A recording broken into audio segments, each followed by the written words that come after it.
The following program deals with a controversial subject. The theories expressed are not the only possible interpretation. The viewer is invited to make a judgment based on all available information.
the top talents in the comic book business are here to tell everything they know.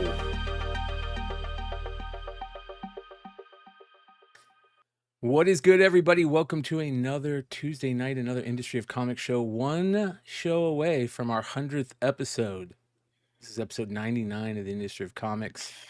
I'm here with my compadres, and looks like we got a full house tonight with somebody that's only 80%, I hear. Yeah, only 80% tonight, guys. I try to give 110, and I figured I've given 110 on the last two shows. I can pull back 20. But that would be 90, and you're only 80. You owe us 10 next time. Okay. 120. Right, exactly. The 100th show, exactly. I plan on giving 100%.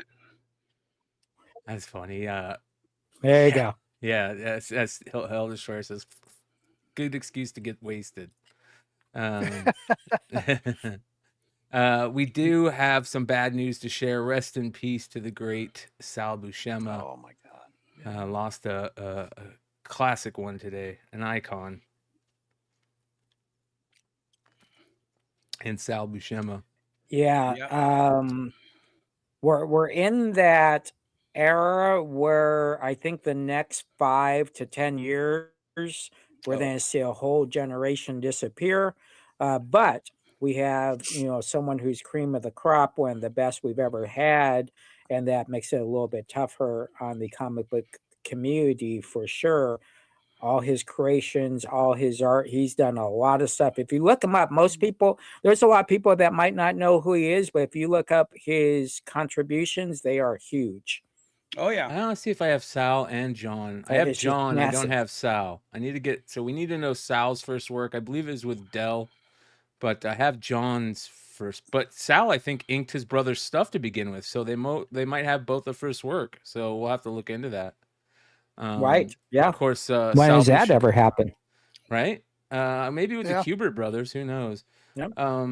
But yeah, Sal Well- Buscema, brother of John Buscema, got to start inking with his brother at Dell Comics back in the 60s, and then went over to Marvel and worked on what he's known for, like ROM. What else is Sal known Avengers. for? Spectacular Spider-Man. He worked on Spectacular Spider-Man. Yep. Cap, Hulk, Thor. So there you go. Who is better, Sal or John? Because that's a question everybody's going to ask today. Because Sal recently, I'll give Sal. Is John still with us? No, John is not with us. I don't think When did John die? No, he passed. Let's take a look.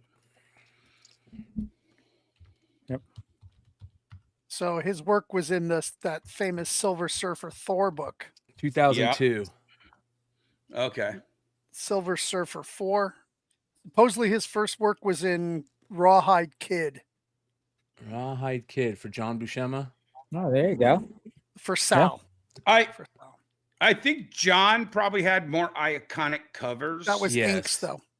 Yeah, John Yeah, Buscema. John- A lot of people consider John Buscema like top 5 type artist. Oh, yeah. Yeah, he's up there, man. So But imagine all that talent packed into one family. yeah. Here's one thing for Jesse. What he just said, over the next 5 to 10 years, it'll look like a ghost town for, our past. And that's more than enough reason why when we see some of these horrible covers come out of the big two, especially, there is no reason why over the last 10 years, we didn't see one Sal Buscema cover at Marvel. What do you mean? Right. Where Mhm. it wasn't just taking his art and rehashing it or something. Or I mean, hidden gem. yeah, there's all those different opportunities. I mean, when you have 20 variants, toss one to John, you know what I'm saying? Or Sal. Sal. Or any one of the other guys that yeah. are still out there Yeah. that are still capable. Mike Grell is still out there. Oh, yeah. I I think I saw him I saw Grell at a show last year. Yeah. But Grell's the year winding before down. I saw him at Baltimore. Is it Grell that's Yeah. winding down or Golden? Yep. One of those guys isn't going to be doing cons anymore. Yep. I remember the last time I saw I Bernie think is Wrightson. our Yeah, go ahead, Jesse. I was just going to say, oh no, I was the just going to last time say I saw our Bernie Wrightson was at Baltimore. I want to say 2015-ish. Oh, that makes me so sad that I missed him. But here's the favorite thing. artist. yeah, The that was entire- actually his the entire- last. The entire convention missed him. He had a table kind of floating in the middle of a back end of somebody else's huge booth. Yep. No line whatsoever. You know, and it was just like, he was still Bernie Wrightson, for fuck's sakes. Yeah. Oh, look at that. That's actually the convention you're talking about. Oh, yeah. That's it. I felt, yeah, and he was in full. So he had his wheelchair was one of those big ones, full Yep. facility ones. And I felt bad, so I bought like 10 pieces from him because I'm like, this is not right that they have him in the back. Yep. And you know, it is what it is. But what I was gonna say is, are covers more name recognition, or are they more about the true art? Can you put that in a different way? Because I really didn't understand what you were asking. So does someone buy a Art Germ cover because it's Art Germ, or do they buy it because they like his art? Both. Does that make sense? I think both are happening. So if that's the case, yeah. So I think if that's the case, then if it becomes a Sal, if it comes a Golden, maybe those styles aren't recognized as much in this day and age. Except for when you go to OAX, you know, I'm sure you would get more for a Sal Buscema, you know, piece at, you know, Original Art Con than you would for a, you know, name a mid-level person today. Right. Jesse, check your Wi-Fi. You might be lagging pretty heavily. Kick somebody off your Wi-Fi. Okay. Yeah. All right. Is my son playing video games in your back room? Yeah, there you go. Yeah. So there we go. We've added him to the list. Let's see if I can fix this update layout. There we go. We've added him to the list. Sal Buscema, first work inking the Rawhide Kid number 68 and Silver Surfer number 4. First penciling Western Gunfighters number 1. So he inked with his brother on Silver Surfer number 4, like Emmet said. Yeah. He did a lot of inking for his brother, like Dennis had said. Yeah. So pretty cool. Yeah. They both had kind of that evolution of Kirby, is what I always kind of considered them as. Both together, because, you know, just Buscema, when you just see Buscema, and you really didn't differentiate. Kind of like both the Kubert brothers both had like equal footing at a certain point before they both kind of split in two different directions. I just think that was an era that once it was over, the industries kind of just said, okay, let's move on. And they never kind of went back to that well. And I just think it's sad that, you know, when you hear all of these names and, you know, and I'm not trying to besmirch now, but I don't think I'd heard his name mentioned probably in a good 10 years. Yeah, everybody's Sal. moved on to, like, there's so Liefeld few. mentioned him a lot. Yeah. There's so few available books that aren't being gobbled up Yeah. for resale. To see their work, it's all the modern books where they're plentiful. You go everywhere, you know, unless it's something manufactured shortage, they're everywhere. Well, and I always go back to Emmet. I think one of the best videos you ever did was that video where you're like, you know, every once in a while, I just kind of go over to the war comics and I'll pick up a war comic and I'll read it. And that's the love of comics that I think has disappeared for an entire sector and never appeared for a vast majority, where you could just open up an old book and just revel in the page layout and the Right. I used to argue with my friends so much about the art in war books in the 70s was so far superior to yeah. superhero books. Do you remember the movie True Romance? Yes. So that movie has a subplot. I don't know if you remember it or not, but Christian Slater works in a comic shop, and his boss hired Alabama to hook up with him for his birthday, because he knew what he was going to do on his birthday, and he takes Alabama back to the comic shop, which didn't exist. I don't know, that comic shop had to be a comic shop in LA. And he's going through this book, and he's describing to her that here Fury is trying to get this ring that he bought for his girlfriend. And if you look at this page, that's the kind of comic love that just doesn't exist anymore. And I've had that moment with customers probably 100 times. That's the kind of movie that just doesn't exist anymore. Sure. Yeah, True. absolutely. That's 100% true. But is it not that most stores don't carry Westerns and war in their store? And I think They're as people tough sellers. right, as people go store to stores, they can only hear no a couple times Yeah. before they're like, "Oh shit, I'll just get this stuff on eBay." Yeah. Well, it's not just that. I mean,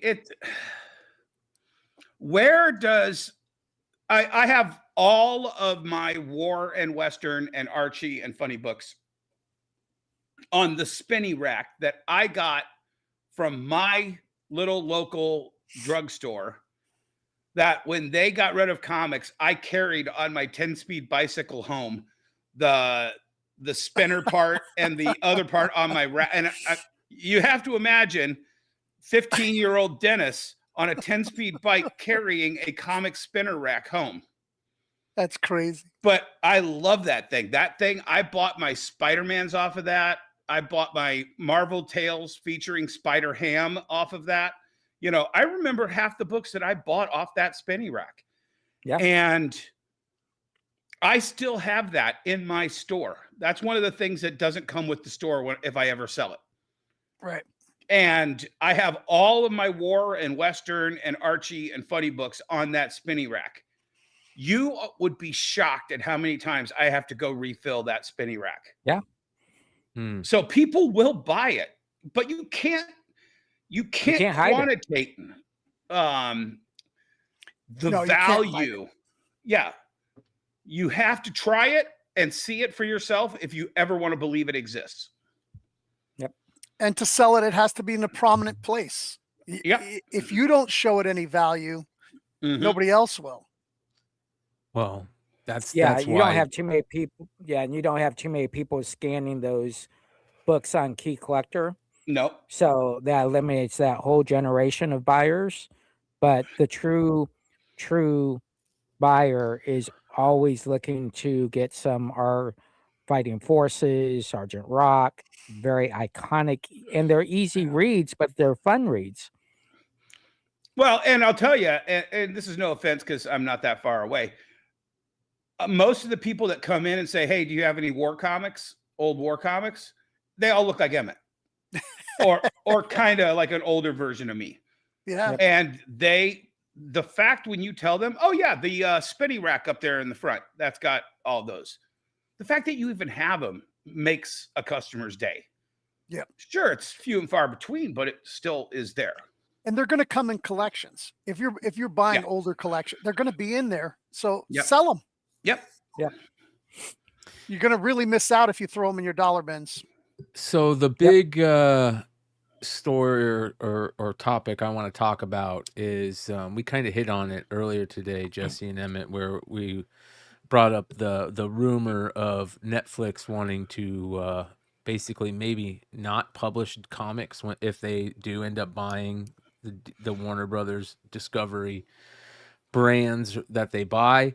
And this is what we've been talking about for, at least what I've been talking about for a while, that I don't see the reason for, you know, these companies that are buying these other companies out to even want to deal with the publishing arm. And this brings up a great question, as it says right here. As Netflix enters exclusive talks to buy Warner Bros. Discovery, a new concern is circulating among DC insiders. According to people close to the studio, there is a growing fear that Netflix has no interest in maintaining a traditional publishing division and that a major downsizing of DC Comics could follow, even with Absolute Universe being as big as a quote-unquote hit as it is. We're talking about folding DC Comics, you guys. Yep. Yeah. So Doesn't this sound like a alliance thing? yeah, Technically, yeah. Go ahead, Dennis. no, I honestly, we've been talking about it on this show for 2 years.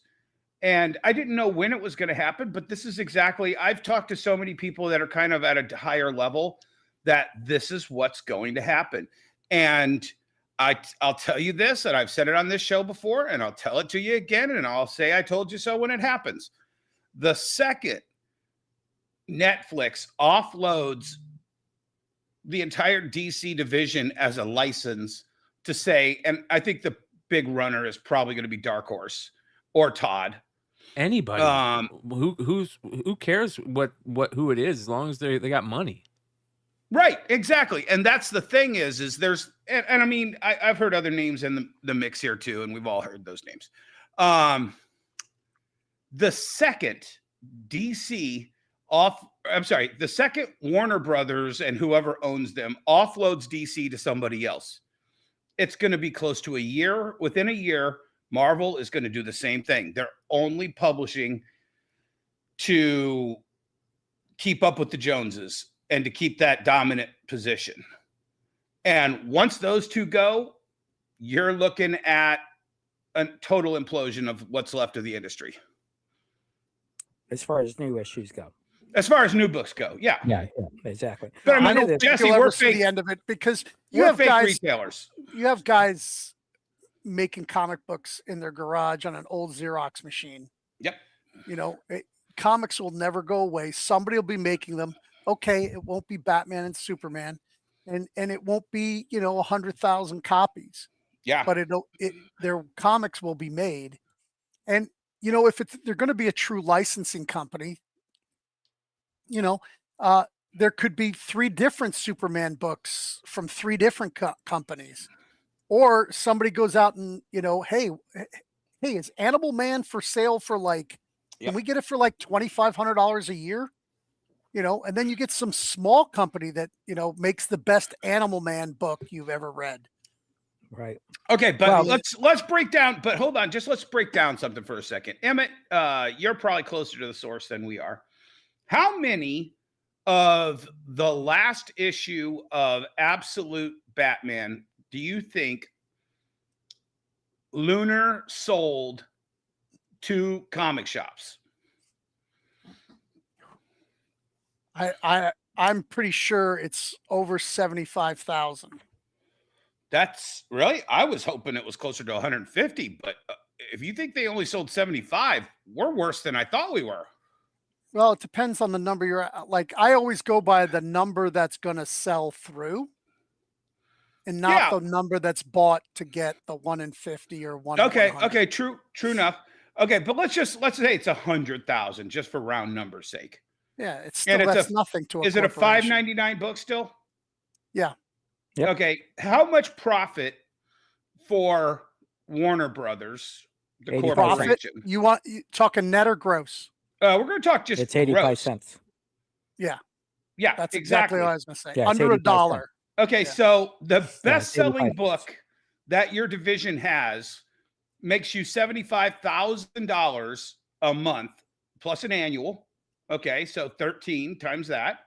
So you're looking at numbers that to a corporation, especially a corporation like Netflix, does not give a shit about. It doesn't pay the Batman staff. Exactly. Right. So that's all they're going to look at. Right. So what you're looking at is when a company buys another company, they go straight to the bottom. Mm-hmm. Who's making the least amount of money? Mm-hmm. Who can we get rid of?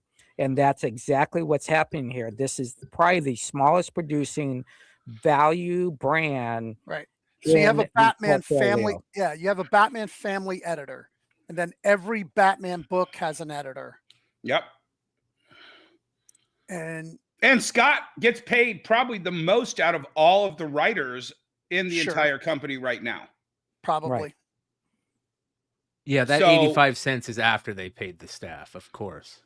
Right. Yeah, exactly. and the printer and the Yeah, I'm exactly. saying that 85 cents clear. Yeah. Yep. But that what I'm saying is everybody's like, oh no, they got this huge success with okay, but that you got to look at it. If they re-release Batman 89 in a 4K Blu-ray and they make 100,000 copies of that, they make $1 million. Yeah. And they have an entire catalog of we need $1 million this week. What are we gonna make a 4K Blu-ray of? All right, push that button, $1 million. Cha-ching. You think they're gonna cut that department? Well, maybe with Netflix, because they're all about the streaming model. But even Netflix sold Stranger Things Blu-rays, right? Yeah. Oh, more than that, steel Blu-rays, steel Yep. books, exclusive edition that looked like a VHS box. Fuck. But if they said, probably hey, had 10 different Stranger Things. I'm going to say it right here on the show tonight, and it's a prediction, and this is 100. I'm going 110, guys, but I'm revving in the red on this one. These people are just dumb enough that within the next year to 2 years, Alan Moore might get Watchmen back, because if they let that slip out of print, Alan Moore is going to pounce on it. Yeah. So That's how. It says here, a radical future for DC. People inside the DC circle describe the mood as uncertain and anxious. Netflix's lean structure and streaming-first strategy could reshape DC from the ground up. The long-term concerns go beyond leadership changes and creative shakeups. The fear is a complete transformation of how DC operates and how its characters reach audiences. Yeah, that's a huge deal. And it says here, our insiders have also said that Hollywood is now bracing for the war and is against the Netflix Warner Brothers Discovery deal. Well, what, they would rather have Paramount? Paramount's at least in-house with them. I mean, they can get a deal at Paramount. Most of these people can't get a deal at Netflix. Insiders And then, say Insiders say Netflix may see more value in farming out characters than trying to run a full in-house blockbuster machine. If this happens, studios across Hollywood could pitch their own Batman, Superman, or Justice League products, something that has never been possible under a single studio model. So it's going to continue outside of comics too. That's the big part, is that it's not just going to be comics that they're going to be, licensing this stuff out as. That anybody can do anything. Video games, TCGs, comic books, novels, movies, Yeah, whatever. if you're willing to pay the licensing price. Did anybody watch the Joe Rogan with Matt Damon and Ben Affleck? Yeah, it was good. Yeah, but what did you get out of that overall? I'm talking about specifics. I don't know. What do you mean? Well, I thought it was interesting that those two have done 100 movies together, or make 20 movies together, and they've been friends for 40 years, and they are out on the road doing a 3-hour Joe Rogan interview to promote a Netflix movie that I finally saw the trailer for it, and I'm like, I mean, it looks good, but I'd probably only watch it on Netflix. Yeah. And that's an entire business model that the studios don't need anymore for the old way. That's the new way. Wait, we could take Ben Affleck and Matt Damon, who have not done a movie together for however many years, and since the Nike thing, right? That was probably the last movie they did together. Yeah, maybe. So that was like 4 or 5 years ago. That was like mid-COVID, right? There's been very few movies that I've been looking forward to with Netflix, with Affleck or Damon. I mean, this Odyssey one looks amazing, but other than that, just those guys, they're the old guard. They're like, even those guys are done now, you know, in the Hollywood for the most part. So, well, I think one of the things they're looking at is, okay, we're then keep comics and we're shipping to a warehouse that's only shipping to 1,300 stores. Yeah. Yep. That's not feasible for a company this big. That doesn't make sense for a company that works with millions of subscribers. And you can't 1,300 stream stores. a comic book. There's more than, you got to think there's more than 1,300 right now, though, right? Nope. Really? There's a lot opening up. Yeah. I mean, So- I think there's probably closer to 1,800 now. It's real simple. I've been throwing that number. I've been throwing the 1,200 number out for 99 episodes of your show, Brian. And all the people that say, Dennis doesn't know what he's talking about. Show me. Yeah. Open up the old comic shop locator and just plug in the 9,999 area code or zip codes and show me where more than 1,200 stores are. Yeah, and keep in mind, you can't get the right numbers from Lunar or Penguin because they have all their accounts in there. So if you're a Whatnot account, that's not a store. Mm-hmm. What we're talking about is physical brick and mortars. Yeah, dude. Yeah, when they count, when a movie counts how many screens it opened on, that's real movie theaters. They don't talk about the dollar movie theater up the road, you know, where it goes at, 2 months after it came out. Right. They're not talking about, the drive-in double features because that doesn't count because one of those doesn't ever get accounted for. Yeah, and let's Dennis and Emmet and Brian, let's say it's 1,800 just for giggles. I think It's still not a big number. everywhere I look online, the numbers are estimated between 2 and 2,500. Yeah, show me. Yeah, there's no way. Here's Absolutely the thing. no way. Even remember, Jesse, you remember this, but I don't know if Emmet, you ever were paying attention if you opened the store at that time. But sometime in the last 8 years, Diamond accidentally did a reply all to somebody who they shouldn't have. And it included a list of all of the Marvel accounts that existed. And this was basically inside baseball, but that list only had, I think, 1,800 names on it 8 years ago, Jesse. Is that right? Yeah. Yep. Okay. And it told you how much each account represented to Marvel, just in Marvel sales. But it also had their home address, their cell phone number. It was email, stupid, the info that came out. But I, of course, went through that list, and I went through the bottom of that list. There were so many what I call club accounts and garage accounts that were ordering $1,000 worth of Marvel a year. Those aren't real, and I know this is like the hot buzz. Those aren't real stores. Not an open up at 10 a.m. or noon, 3 days a week, even half-ass comic shops. Those are never open comic shops. Yep. The numbers get padded very well. And as we see, I think Steve Higgins? The guy I sent you a couple weeks ago, he's announced his retirement in 6 months. Outer Limits. Oh, yeah. Yeah, and keep in mind, a lot of stores open 30 years. Right, and I think that the cautionary thing is a lot of stores have closed, kept their accounts, and gone online only, or are only doing live streaming. So whatever numbers are out there, let's say it's 2,500. What is 2,500 stores to Netflix? Yeah, that's nothing. Well, especially there would need to be 25,000 stores. Yes, and especially when Jesse throws in the number he always loves throwing in, right? Which is how many people on eBay are selling comics that aren't a comic shop.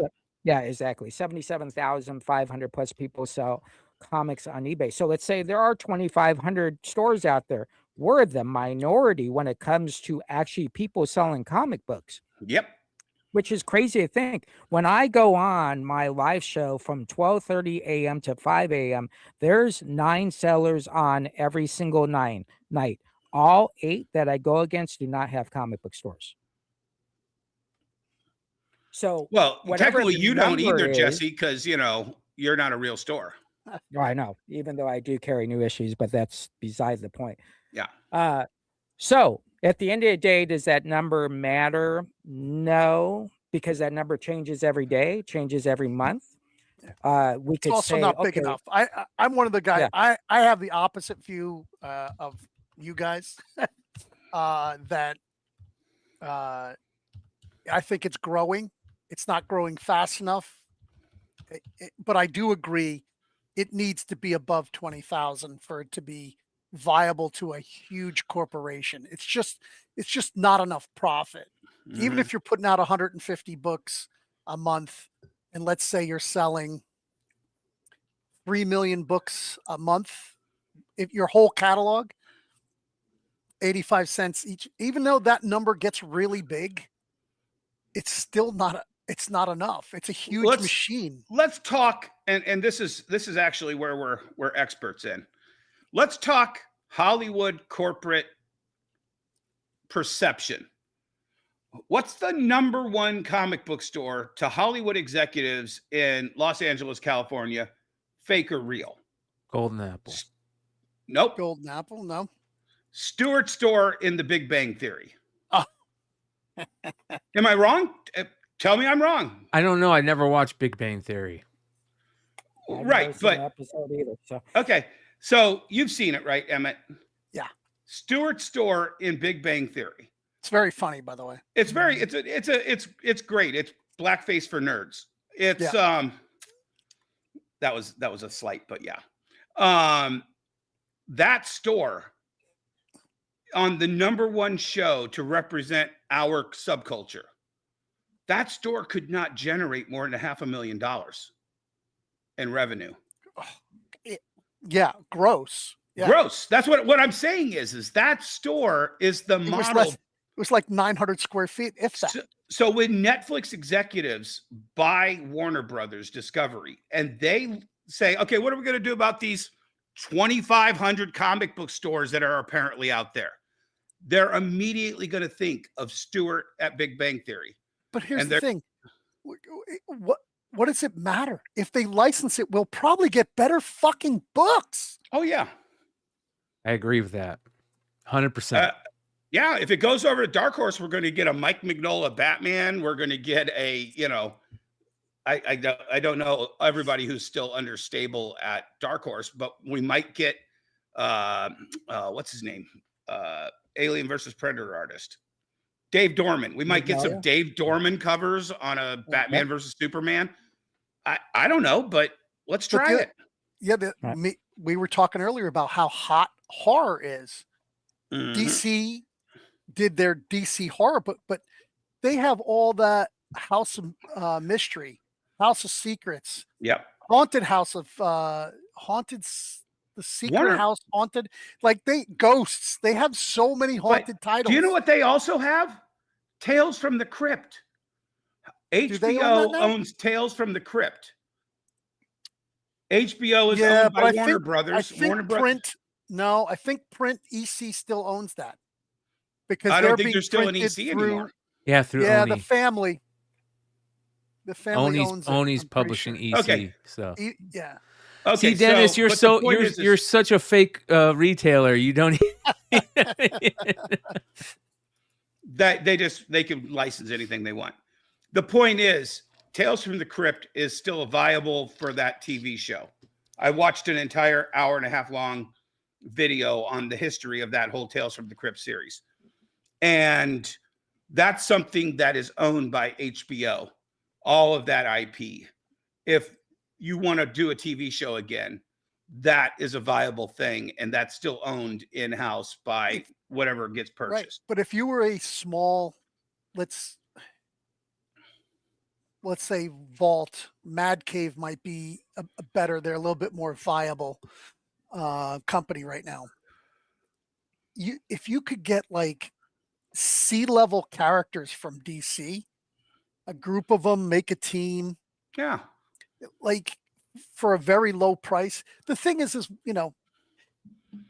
there's so many characters at DC we never see anymore that could be viable for so many of these little companies that would really help them out. And But what are we talking? DC would get a ton of money. I know, but listen, you gotta go economy of scale here. Netflix just is going to spend what 100, 200 million. What's the total that they're? Yeah, the money they're 200 not spending billion. it for Sorry, the comics, 200 billion.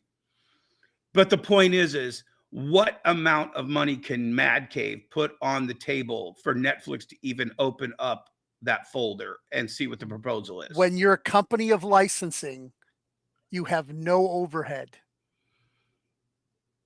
There's one guy working there. Yeah. Okay. So, if you're paying $2,500 a month for a license and you have 10,000 characters to license. Well, but they are very stingy with the licenses. DC doesn't license at all now, but it could be a whole different ball game. No, I'm saying Netflix doesn't license. They don't have any publishing. No, but they have IP. They have Stranger Things, and there are people who have been pitching them Stranger Things ideas. Well, but Stranger Things is a new license. Why would they get? That's a hot license. Well, no, but none not of what for DC 3 years has when it is was a hot dead. license. I know people who tried to do T-shirts. T-shirts. I know people who tried to do T-shirts with Stranger Things, and they were told that's the hottest thing on the planet. They're not gonna give you. I guarantee you they ability to didn't use put their up enough shirts. money then for that. Yeah. Yeah. Well, you're telling me think that a D-level DC character that when you say it to Netflix, they're like, who? We own who? Right. But once again, Netflix that's worth $1 bazillion is going to get a proposal for $25,000 to do Dead Man. And they're going to be like, what? Why do we want $25,000 for Dead Man? Nah, just that's not worth our time. Check this out. Yeah, but if you take cash is always 100 worth your characters a month at 25,000, then obviously that's worth the time. I would bundle my characters if I was licensing. Keep them in families, but there's lots of guys that are on the top 50 comic books by units of the year. You guys ready to be surprised? Yes. Number 1, Deadpool Batman one shot. Number 2, Batman number 1. What, 300 covers on that one? Yeah. Yep. Number 3, Batman Deadpool one shot from DC. Number 4, Invincible Battle Beast. Number 5, DCKO. Number 6, Batman 158, which is the first part of Hush. Number 7, Absolute Batman 15. Number 8, Absolute Batman 13. Number 9, Absolute Flash. The top 10. I don't see any. I call bullshit on this list because I don't see Mark Spears monsters until we get to 29. But here's the thing: we know this has got to be bullshit, Brian, because he outsold Monster and the Wolf. Yeah, 365,000. He had more for the Christmas blind bag than he had for the Monster and the Wolf. Yep. And here's the best part about this. So listen to the information where they get this. On the whole list. It says here, these are unit and dollar sales ranked based on sales tracked at point of sale by Comic Hub systems at stores selling American. And it's absolute bullshit right off the bat. 3,000 stores. I actually went over by 125 stores. Yeah, Brian, fuck you, Brian. Fuck you. You knew this was going to fucking trigger me, and now I'm at 110%. And in my condition, I cannot be at 110%, Brian. God damn you. That is amazing. Golf clap for Brian. This industry is such bullshit, bro. It is such bullshit. Yep. Yeah. That is someone who has a deal with someone. And it's all absolute too. You've got It's all two. those fart sniffing wine glass people who don't carry books that the real fans want, and they submit their numbers to show that they're buying the right stuff. Well, let's hope they're not submitting their numbers, because Comic Hub should be submitting their numbers. No individual store should be submitting anything, because they're taking the numbers from Comic Hub and giving them to ICV2. This industry is Why such would you bullshit. sample? Why would you do a sample of the 3,000 stores, and instead of trying to get real hard data from all 3,000 stores, if there were 3,000 stores, which they're not. And I think it's higher than what you guys think it is, but I know it's not 3,000 unless they're counting all the online stores. Well, but why would an online store have a POS system to report the data? Oh, they wouldn't. And keep in mind, at one point, everybody was under Comic Suite, and they just had to press one button to say, oh, 5,000 stores, what are they selling? And they would never do that, because they didn't want reality to come out. They don't want to break up that pie chart that they showed to everybody, 38% Marvel, 35% DC, and whatever the independents are, 31, 32%. So here's the they don't want to problem. break that pie chart. This is the problem. If this information that the quote unquote the industry is using to base all of their future stuff off of is wrong, okay? Which it is. We're looking at it right now. You're telling if I'm a comic book store and I don't follow anything like YouTube and I'm just so busy that I'm worried about my people coming in, the people that buy stuff from me, and I'm not looking at this, but I'm being told, hey, the industry is saying this. ICV2 is saying they went through all these comic book stores and these are the top selling things. And I didn't buy Mark Spears Monsters #8 because of it. How much money did I lose out on? A lot. A lot. Yeah. I would argue that in a real fisticuff one-on-one battle, Mark Spears Monsters probably sells as much as one non-controversial issue of one of Scott Snyder's Absolute Batman. Agree. So you're telling me at no point in the 20 issues or 15 issues of Absolute Batman that made it on this list, not one of these fart in a glass fucking stores ordered a single regular issue of Mark Spears and logged it. Yeah, not a single Monsters issues on here. Top 50. What is going on? Other than Monster and the Wolf, there's no regular Monsters on here. It's fucking and didn't crazy. He sell like 150,000 of, was it Monsters 8 or? He sold over 1 million comics last year. The guy sold over 1 million comics last year. Man. Again, who does Mark Spears have to blow to get on the top 50 there you issues? go. Yeah. ICV2. Yeah, you can't break that wall. You can't break that old guard wall. It is just, I like Stu. I think Stu is a great guy.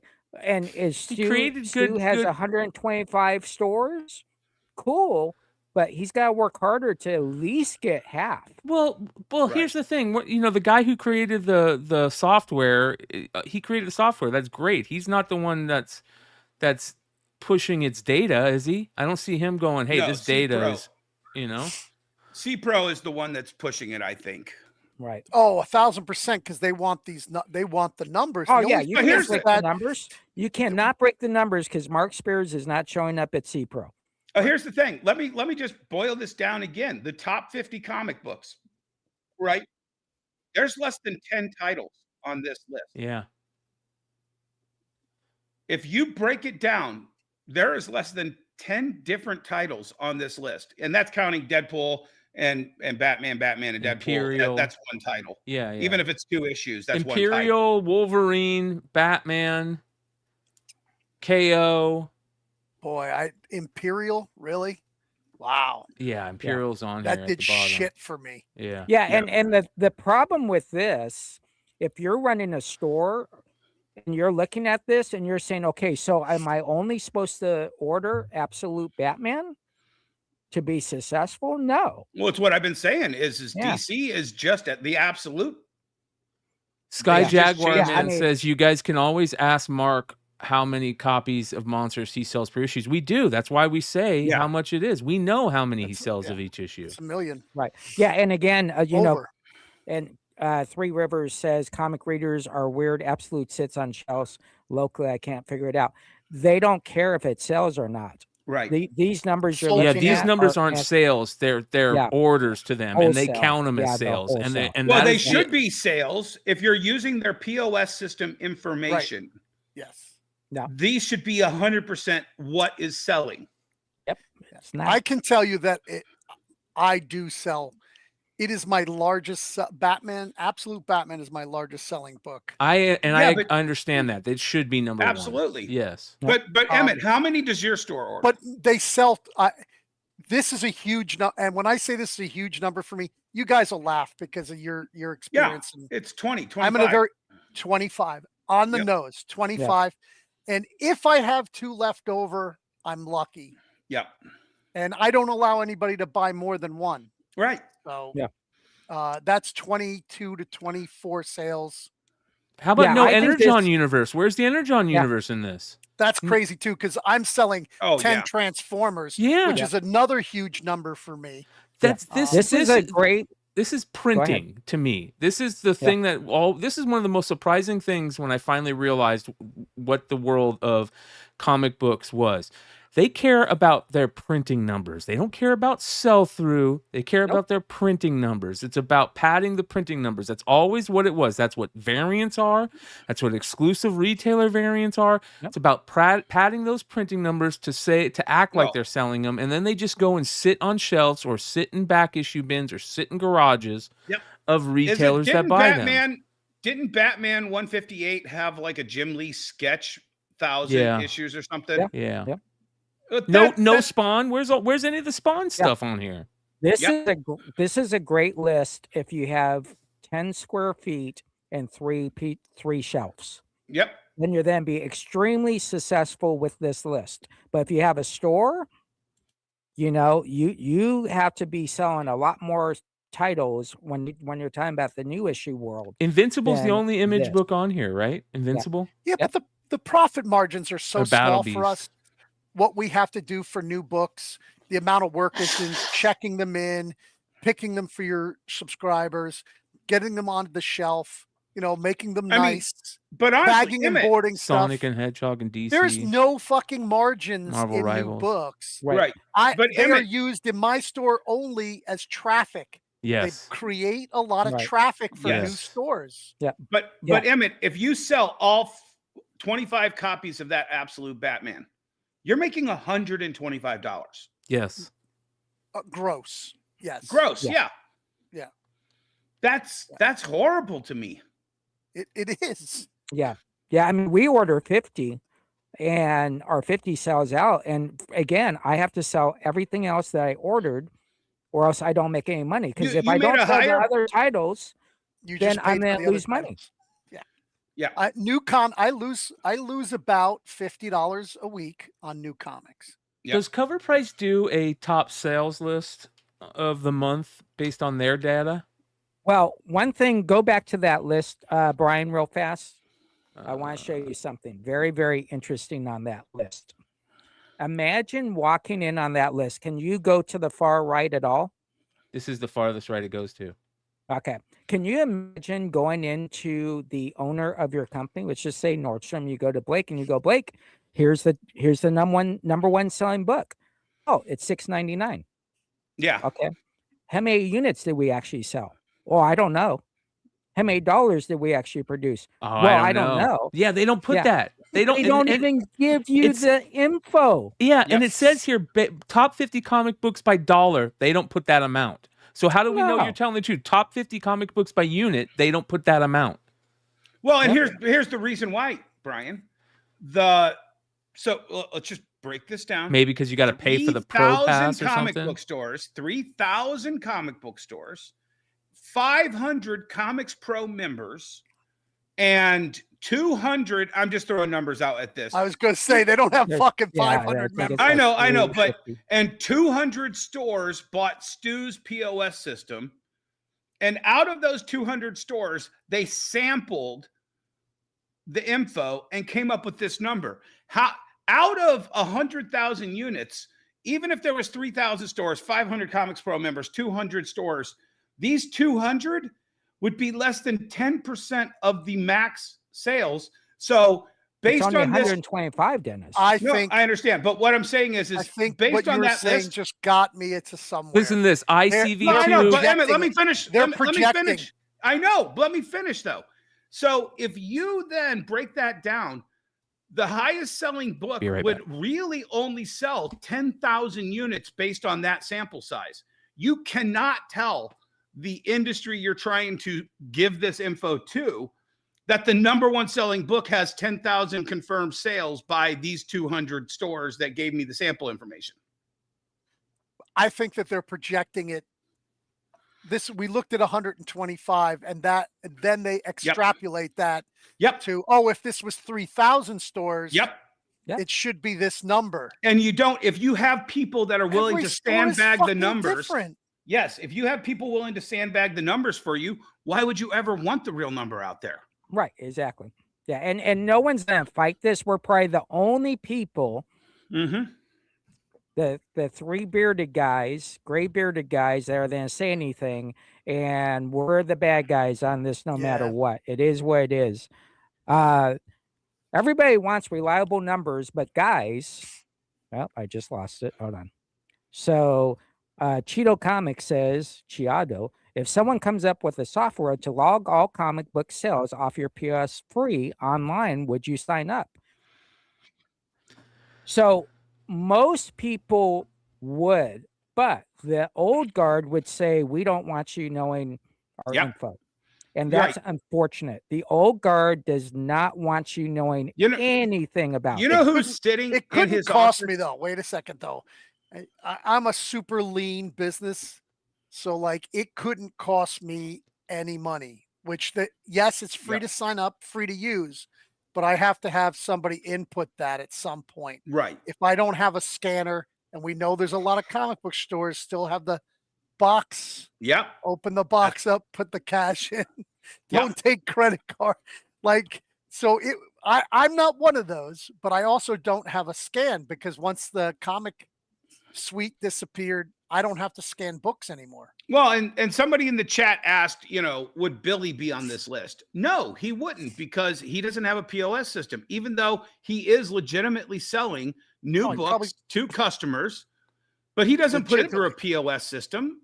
He's got to be 3 timesing my numbers. If that's probably small too. That's small. Yeah. What I'm saying is he doesn't register on that. You know who also doesn't register? Sean Hidachko, who bought 1,000 copies of Ultimate Endgame Blind Bag and ripped and shipped, most of those on his live sales. He's not POS system that. Yeah. And that all came in at the end of last year. This is and neither is Midtown Comics, that Nope. the shipping one. It's a broken Neither model. is, It's a dead model. yeah. We shouldn't even talk about it anymore. Why'd you bring it up, Brian? No, you're the Piss one me that- off. You're the one that tricked us. Yeah. Yeah. That wasn't on the pre-call. Who Damn it. who skips the main I'll tell paragraph? I'll tell you who this is for. This is for the people who want to go out and push the industry and become a middleman. Yep. And like, oh, do you want your book to be on the top 50 list? Let's get you into this place and let's get you onto this place and give me a marketing budget and I'll help make you on this list. That's for the middlemen. Yep. Yeah. And then that Absolutely. makes the profit from 85 cents down to 80. Yeah, Yep. exactly. Yeah. Yeah. Well, there is something good though, Emmett, that you're going to like. DC's going to be pushing more compact. Oh yeah. Smart. So you get a box set, 6 compact comics in a box set to hit shelves just in time for the holidays this year, November. It will include All-Star Superman, Batman: The Dark Knight Returns, Batman: The Long Halloween, DC New Frontier, Kingdom Come, Watchmen, and that's it. They're all winners except for New Frontier. Buyer which- beware. What are you talking about? New Subjective. Frontier's good. Yeah, New I don't Frontier's like it. good. You don't like it? You don't like Darwin Nah. Cook? But buyer beware. I love These- the art. I Yeah. don't like the writing. Okay. I don't, like the, I I'll don't wait where for- they went. I don't know if Jesse can still hear us, but buyer beware, because when they start making little bundles like this for the discounted price, that's exactly what will hit Ollie's in 2027. Everyone that the retailers and Amazon doesn't sell is going to be at Ollie's for 1/3 the price. Instead of rebundling what they've already put out, they need to make more books, a lot more. Here's Like, the there's books. a lot of great. Go ahead. This is the book scan, Circana book scan top 20 superhero graphic novel list. Yep. Turtles Last Ronin hardcover is number 1. That's 5 years old. Yep. Yep. And they don't even say Still how many fire. copies they sold. Absolute Batman Volume 1 Yep. is below The Last Ronin. That doesn't make any sense to But me. it has 5 years of sales. Yeah, and Absolute Batman Volume 1 has 1 year of sale, and it was Yeah, the but it's number supposed one to be- selling book. It's supposed to be 2020 for the full year of 2025 only. Mm. Right, but Absolute Batman came out mid-year, Volume 1. Oh. So it had a good 6 months of sales to hit that number 2 spot. And then All-Star, and here's the thing, this The is compact. BookScan. So this is BookScan, and BookScan includes Amazon sales, I believe. Can you look that up, Brian? Let's see here. Book scan data for the full year. The superhero chart will look familiar. Anyone who has followed graphic novel the past year, it's mostly a mix of new titles. Nor are any Transformer graphic novels. Doesn't say. Let's look. Circana book scan. I'm going to be back in a second. DC bookmark. has so many great is- stories that aren't in easily. Point of sale tracking for the publishing market, covering approximately 85% of trade print books sold in the U.S. through direct reporting from all major retailers, independent bookstores, and many others. So 450 information from more than 450 participants. Oh my God. Well, that keep in mind that's big box. So one store could be reporting for 30 stores they own. So Walmart's 4,800 stores, right? So they Yeah. could be one person equals 4,800 stores. So I think Barnes and that's just Noble. yeah, exactly. So I think that's actually a good number when you're talking about big box. So Yeah, so does it include Amazon and Barnes & Nobles? It It just does not says, include Amazon it doesn't say. until they open their big box store next year. Yeah. Yep. you know Doesn't what say. goes with big box stores? Chow mein. How does that go with big box? All stores? right, I'm gonna have to tell you, Oh, God. Panda Express. I just went to 70%. Panda Express. Let me tell you something. If you walk in and you order chow mein and there's only like 10% of the chow mein left, and the person says, "Do you want to wait for the chow mein being made?" and you say yes, right? No, you told this story. Didn't he tell this story last week? No, No. That was the McRibs. This That was just the happened to me 2 days ago. What are you talking about? I don't know. So- I've heard this. I already heard the story. Well, can I tell everybody else that hasn't heard the story? So what do? We have a I graphic wait for 5 this, minutes. Brian. Fuck I you, wait Brian. 5 minutes. Standing right there, what does she do? She takes the new chow mein, right? And she walks over and takes the old chow mein and puts it on top of the new chow mein, takes the thong and gives me the old chow mein. And I'm like, ma'am, I'm standing right in front of you. I just stood here for 5 minutes and you're giving me the chow mein from 5 minutes ago. He's like, well, that's our rules. We can't dig deeper. Fresh chow mein now. Fresh. Yeah. So And by at the way, the it's end, lo we end up mein. going next door and getting Okay, hey, Whoppers. it's But called lo mein, anyways- not chow mein. First, Whatever it is, it is. They need to fix that system. All right. Go ahead. What's the and difference next between subject. chow mein and lo mein? Chow mein has a lot more vegetables and it's juicier. Yep. Yeah. So, anyways, And the noodle's different. yeah, Yeah, it is. So I waited 5 minutes to get the same chow mein that was already there 5 minutes ago. Panda Express, fix your shit. Next topic.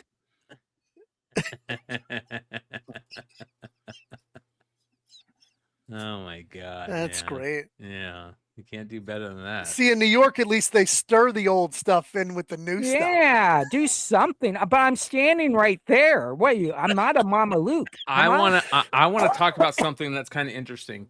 And Dennis is going to love this, but we have to give them some credit, okay? Bad Idea has quietly become one of the best publishers in comic books, you guys. Over this last 2 years, they have put out some of the best comics written out there, drawn, created, quality of paper, of work. They're marketed to comic shops now through distribution, which is awesome. Anybody can get them. And they've been putting out really cool creator-owned stuff. And now they fucking go and get Tony Millionaire. What? Are you kidding me? Tony Millionaire's Oddball Odyssey, celebrating the trailblazing works of comic art legends. Look at how Isn't good that these Sock look. Monkey? Yeah, Tony Millionaire did Sock Monkey. So he's he's going to do the history of all the cartoons and comic art legends. Like, I mean, are you kidding me? Oh, you know what? Hey, Brian, can you pull up that ICV2 list again? I just thought of something. No. This Anything to get away from Bad Idea. I know.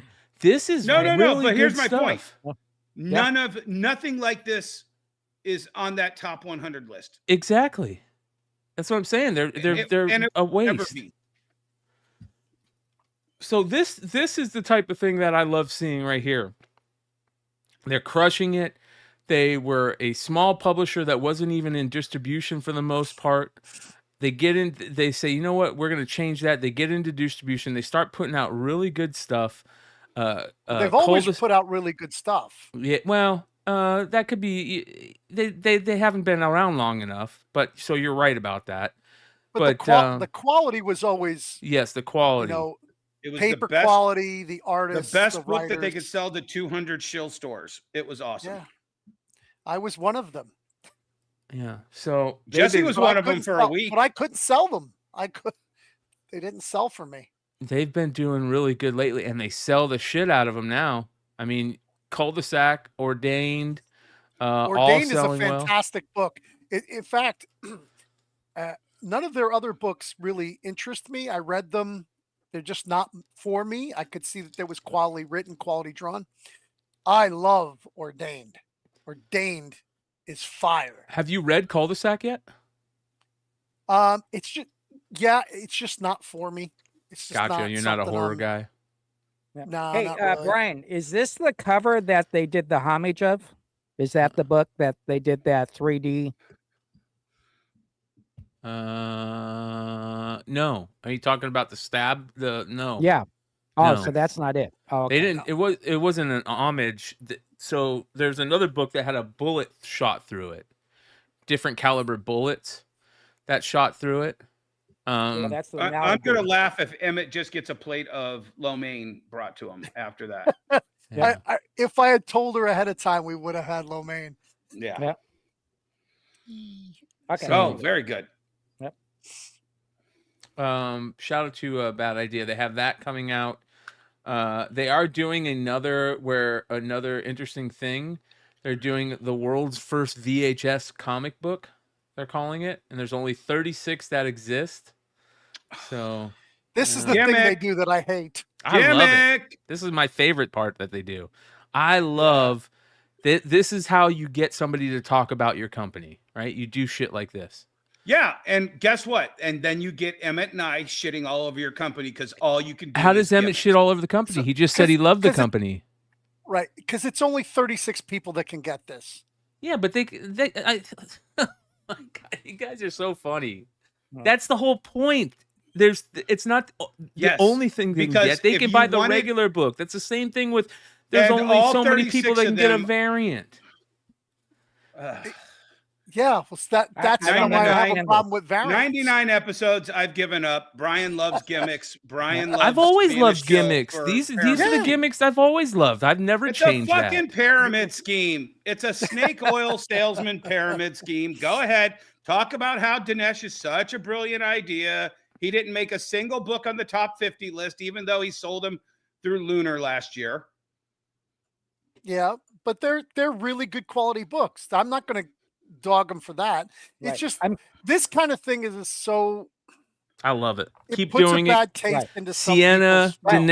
Dinesh, hold on. everybody Right, at hold on. Bad Idea, keep it up. Do not stop So it's- doing this, and I'll keep So talking they're- about it. you're getting Eventually, an the actual pyramid will be VHS? big enough that you can cash out. There you go. You actually gain a VHS, Let me or look is it it a up. covered VHS tape? Let me look it up because I can't Because read there it have very been well. comics in the past that were on VHS and the comic. Let's take a look here. Yeah, wasn't there a Spider-Man that came with a? Yeah, there's a Spider-Man. There's a lot of books. I think Howdy Doody had one. There's a lot of. So I don't think it's the first time done. I think it's first time done modern. Let's see here. And it's probably because they've heard us talk about VHS players being one of the top selling items in the collectible So world. here you go. Other companies say the future of comics is digital, but a Bad Idea. We know the truth. It's analog, and that's why we've created a brand new, one-of-a-kind comic book viewing experience. Habitat the VHS, filmed, edited, and directed by an auteur horror movie director. Habitat the VHS shows Habitat painstakingly shot panel by panel and set to an original horror score. That's fucking cool. This is And awesome right 36 Yeah, here. it's cool, but only 36 people get And to experience 36 it. That's the people whole are fucking gonna be point. able to This is enjoy it. cool as shit, and people are gonna love it. This is awesome right here. As Only Oh my God, 36 this sounds- people are going to love it. what are Yeah. you talking Is about? is that AI? Look The at the 30 hand. and Is he hold on, missing hold a on. middle finger? And Anyways. hold on.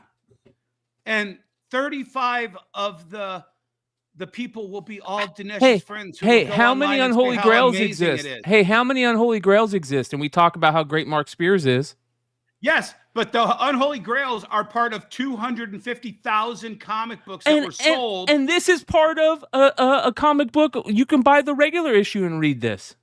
Just like No, you can but buy my the question- regular issue of Mark Spears. Your guys' argument on this, or I shouldn't say your guys' Emmet, because Emmet actually likes Bad Idea, but Dennis is trying to get you out to jump on his hate campaign. For some reason, Dennis has this hate campaign that it just doesn't work with me in Bad Idea. This is fucking cool as because hell. you're a shill for him. You literally, he buys you He dinner likes it, every though. year at San Diego. He buys you comic books when he goes to comic book stores. That you He's don't bought me understand one how- comic book, and he's bought me Yes. dinner 3 times, Dennis. You've bought me Yes. dinner The more than Unholy that. Grail. Do you But shill for me? exactly. It's also I a shill for table you? full of people. Do I No, shill for you? and I don't ask you to. Well, then So listen- you've bought me dinner more than Dinesh has bought me dinner. Exactly, So- and I don't ask anything in return. Dinesh doesn't ask me to say anything about his because he shit. knows he does. Because he You're so knows- full of shit, Dennis. You Oh hate him my so God. much that you got to try and So the figure this 12 out. You the got 12 to try and Unholy figure it Grails, out. They go out into the world Yep.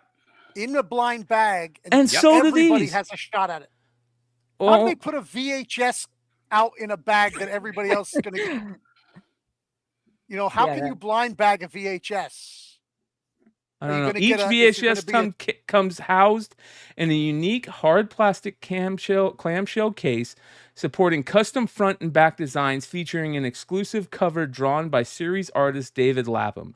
Signed by Habitat creator Joshua Dysart, each and every case comes with a hand-stickered and limited edition silver hologram, certifying it as an authentic Bad Idea comic collectible. I think that these go, I don't know how you get them, but I think the You last probably have ones... to order them. Yeah. Yeah, the last Kickstart. ones It's went gonna to the comic shops that ordered the books. So I don't know how these go out. There's only going to be 36 people that order his books. No, dude, it's Number's inflated too. You guys are such haters. You guys No, are I such haters. no, I just it doesn't explain how I can get it. Fucking haters, man. Yeah, Yeah. I don't like this. oh, this is a special thing. Only certain.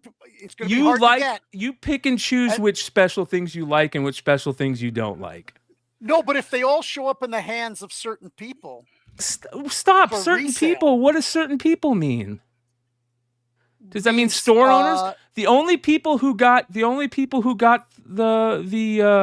stabbing books were retailers. Yeah, to resell. Okay. I didn't get one. I was one of the 200 dealers. I didn't get one. So maybe it was random. Exactly. But why does it have to be a secret? How do you get this shit? I don't think it was a secret. I think that let me see what it says. That was my thing with Whatnot, is like, who gets the number of bags and how many bags were there, and it's all a secret. And you just joined up with Whatnot, so it wasn't all a secret, right? It was. What do you mean it's all a secret? That means you're joining up with somebody who does shitty things. Because I have to. Because you have to. Yeah. That's what I'm saying. You guys are fake. You can't say I stand on these things. You're calling me yes, fake? Yes, because you can't say I stand on these things, and then when they come to you and they say, "Hey, we want you to be part of it." You know what? Okay, hey, Brian, I have to join you. Join you. Let's just go to talking about how Nikki Barucci's the best publisher of last year, and let's move on. Oh, you disagree with that? The best blind you bag. disagree with that? You don't think that Nick was one of the best publishers of last year? I said Image was last year. I think we all had that conversation. I swear that you said that Nikki should be. If I go pull that show up, I think that we're gonna see that Dennis saying Nikki should be one of the people that they're talking about. I did say that Nikki should be one of the people, but I didn't say he's the best retailer. My problem was with their comic sales and what they did in the comic zone and you can watch all my videos on that. Oh, you know what? Eggplant has a good comics. Eggplant has a good idea. Brian, put it up to a poll. Ask the chat. I'm not going to do that, Dennis. You would lose that hardcore, bro. I revel in losing. I'm not going to do that. I'm not going to do that. All right. What's the next subject? Yeah. Jesse, you picked up a pretty big collection, it sounds like. Yeah. Let's talk about it. I picked up a huge collection. I don't know if you have the Instagram video that probably tells you the best about this collection, but we have been realizing that about 6 months ago, people were bringing in their collections not because they needed money, they needed space. Space was this new type of, here you go. Go ahead.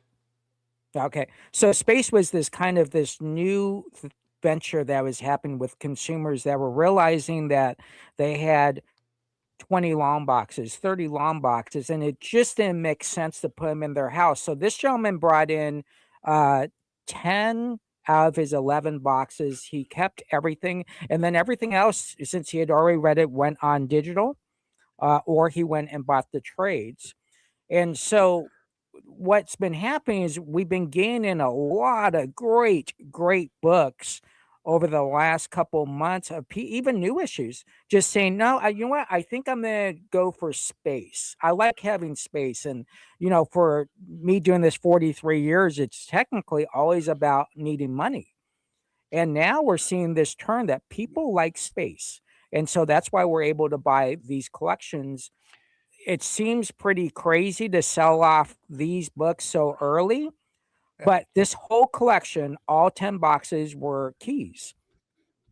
And it was just nonstop. It was great stuff. So that's the direction we're seeing here in Florida. I don't know where it's happening across the nation right now, but I would say maybe in the last 100 buys, one has been because they needed money.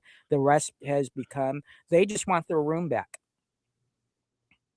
Two of the collections I got in were they needed this space, but they needed this space for someone moving back to the home. Yeah. One was a kid and one was a mother. So people are, long houses are coming back. Yeah. Yeah. The last collection we bought was a gentleman getting married. And his wife was like, nope. Yep. This is how much space you get. The rest, take to Jesse's. So I've had it a was lot crazy. of I've had a lot of cashing out collections come through. Like, oh, I've had these for so many years and I just found out they're worth money and I don't need the money, but I'd like to see what you'll offer. And I did the post-it note game on a Pokemon collection 2 days ago. Yeah. I think. And I was within $50 of what he wanted. And I just gave him the extra $50. I'm like, yeah, done. Boom. Yeah, I bought 300 VHS tapes today, and then he had 400 DVDs. Anything in this day and age You're that not is a getting into collectible, DVDs. You're yeah, going to miss media, out in the next 5 years. yeah, they are just huge right now. And again, people can get this on their iPhones, and it's about space again. And so I think right now you should be buying everything that comes in your door. If it's a collectible, buy it. I don't think there's anything I can tell you that isn't selling. I mean, even Beanie Babies are selling. Dennis can tell you, he's got that bin there. I've sold over 5,000 Beanie Babies in I don't three have and a that half many, years. but I did jump on the Beanie Baby wagon from Baby. Dennis saying that he was selling them. The Beanie Baby. Beanie Baby wagon.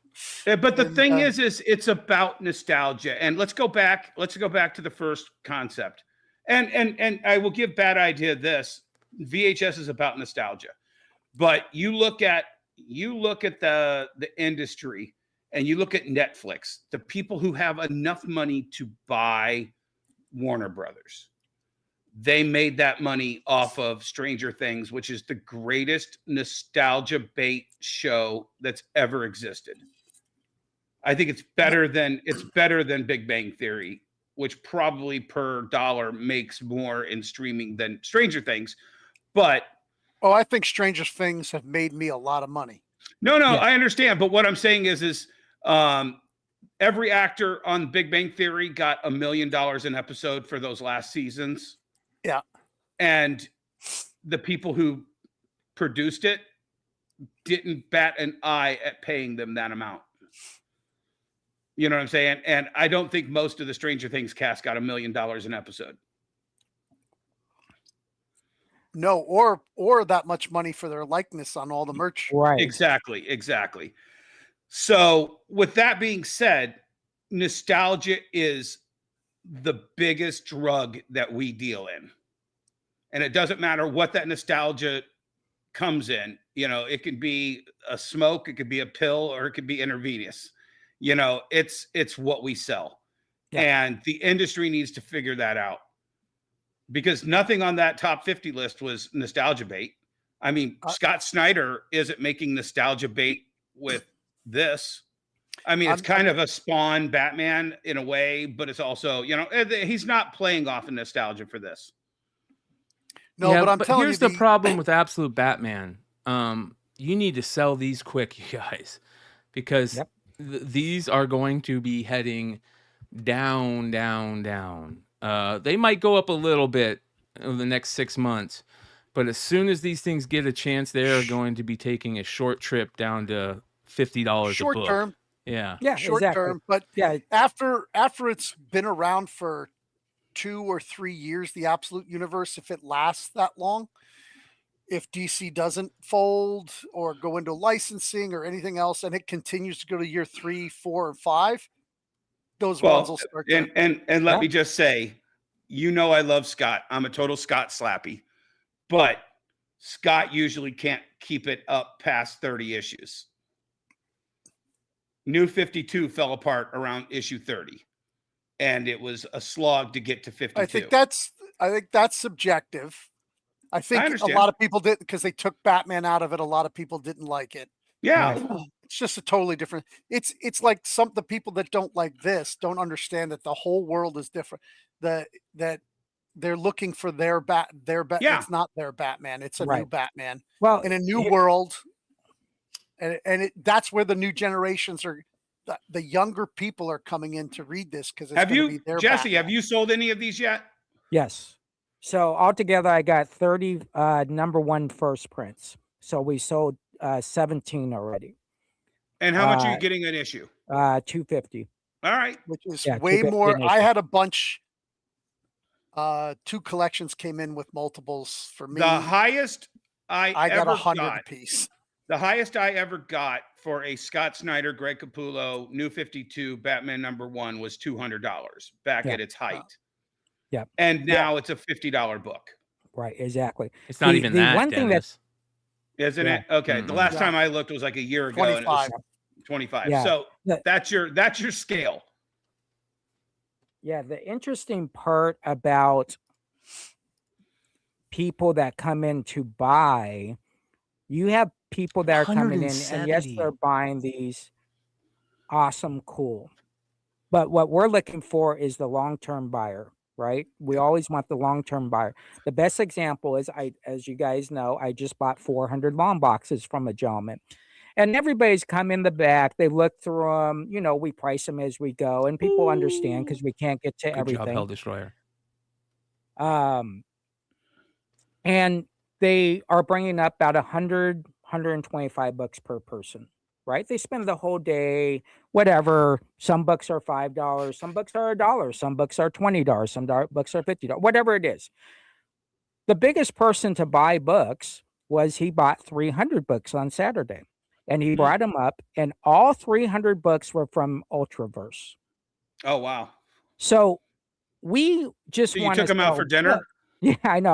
I felt I owed him money, actually. But Ultraverse actually has a very low print run, and it's a very important period of time in the comic industry. So it's not a horrible purchase. No, it's a great artist. I think people bringing up Deadpool, and all of a sudden you got this guy so excited that he's got all these Ultraverses. Yep. And that's what comics are about. So we don't want to get stuck in the absolute comic book phase. We want to be stuck in the selling comic Well, let me book tell you phase. the problem with that. The retailer comic world is going to be stuck in the absolute phase for at least the next 3 months, if not longer, because It's every easily a year. retailer, exclusive variant retailer and their mother is doing any absolute book they can as a variant right now. They are, it's not even, they're telling DC, don't even ask, just give us we don't even care if the artist, just give us a variant, because they're all selling out. This book the other night from Hell Destroyer we talked about it on Wednesday. Let me show you guys this. This is one of the best covers I have seen in a long time, and it's already selling for a shit ton. This is the Dan Quintana number 16. It just came out the other day. They did 1,000 copies. It sold out instantly. It's selling for $200 on the secondary market, and it just came out. And this is what's gonna. It doesn't even have to be this good. I mean, this is like cover of the year type stuff right here, in my opinion. Yeah. It's that good, but it doesn't even have to be that good, and it's selling out. Boom, boom, boom, boom. Right, but why is this selling out? Hype, Because FOMO. there's a lot of hype, Yeah. and there's a lot of marketing to it. I don't know if it's the marketing, because there isn't a lot of marketing to it. ICV2 just released a list that said Absolute Batman's 25 of the best 50 books that sold last year. Yeah, but when I think marketing, I think outside of the comic world. You know what I mean? I don't see anything about Absolute outside of the comic world. You don't market anything? You just do social? Isn't social and marketing the same thing? No, I don't. No, know. it's not. I think No, it is. I just said when It's the I only think. reason I'm on it. No, I just Yeah. said when I think marketing, I don't think social marketing is. I just that's not when I think of. Even though it probably is. You're probably right, Jesse. When I think marketing, I think outside of the comic world. Like you're gonna do like a Happy Meal toy, or you're gonna do a special thing. Well, that's mass retail marketing. Yeah. That's But what I look at- think of. Can you pull up Jesse's? But you're can you pull up probably right, Jesse's video? Jesse. Yeah. Can you pull up Jesse's video real quick? Which one? The one of him flipping out all of those absolutes. Did you already delete it? Yeah. And then we have to go look at that Supergirl picture on Hell Destroyer at some point. Let's see. Here we go. How many views does that have, Jesse? That I don't know. Can you see that, Brian? 29. I can't see it. Jesse Hearts. can.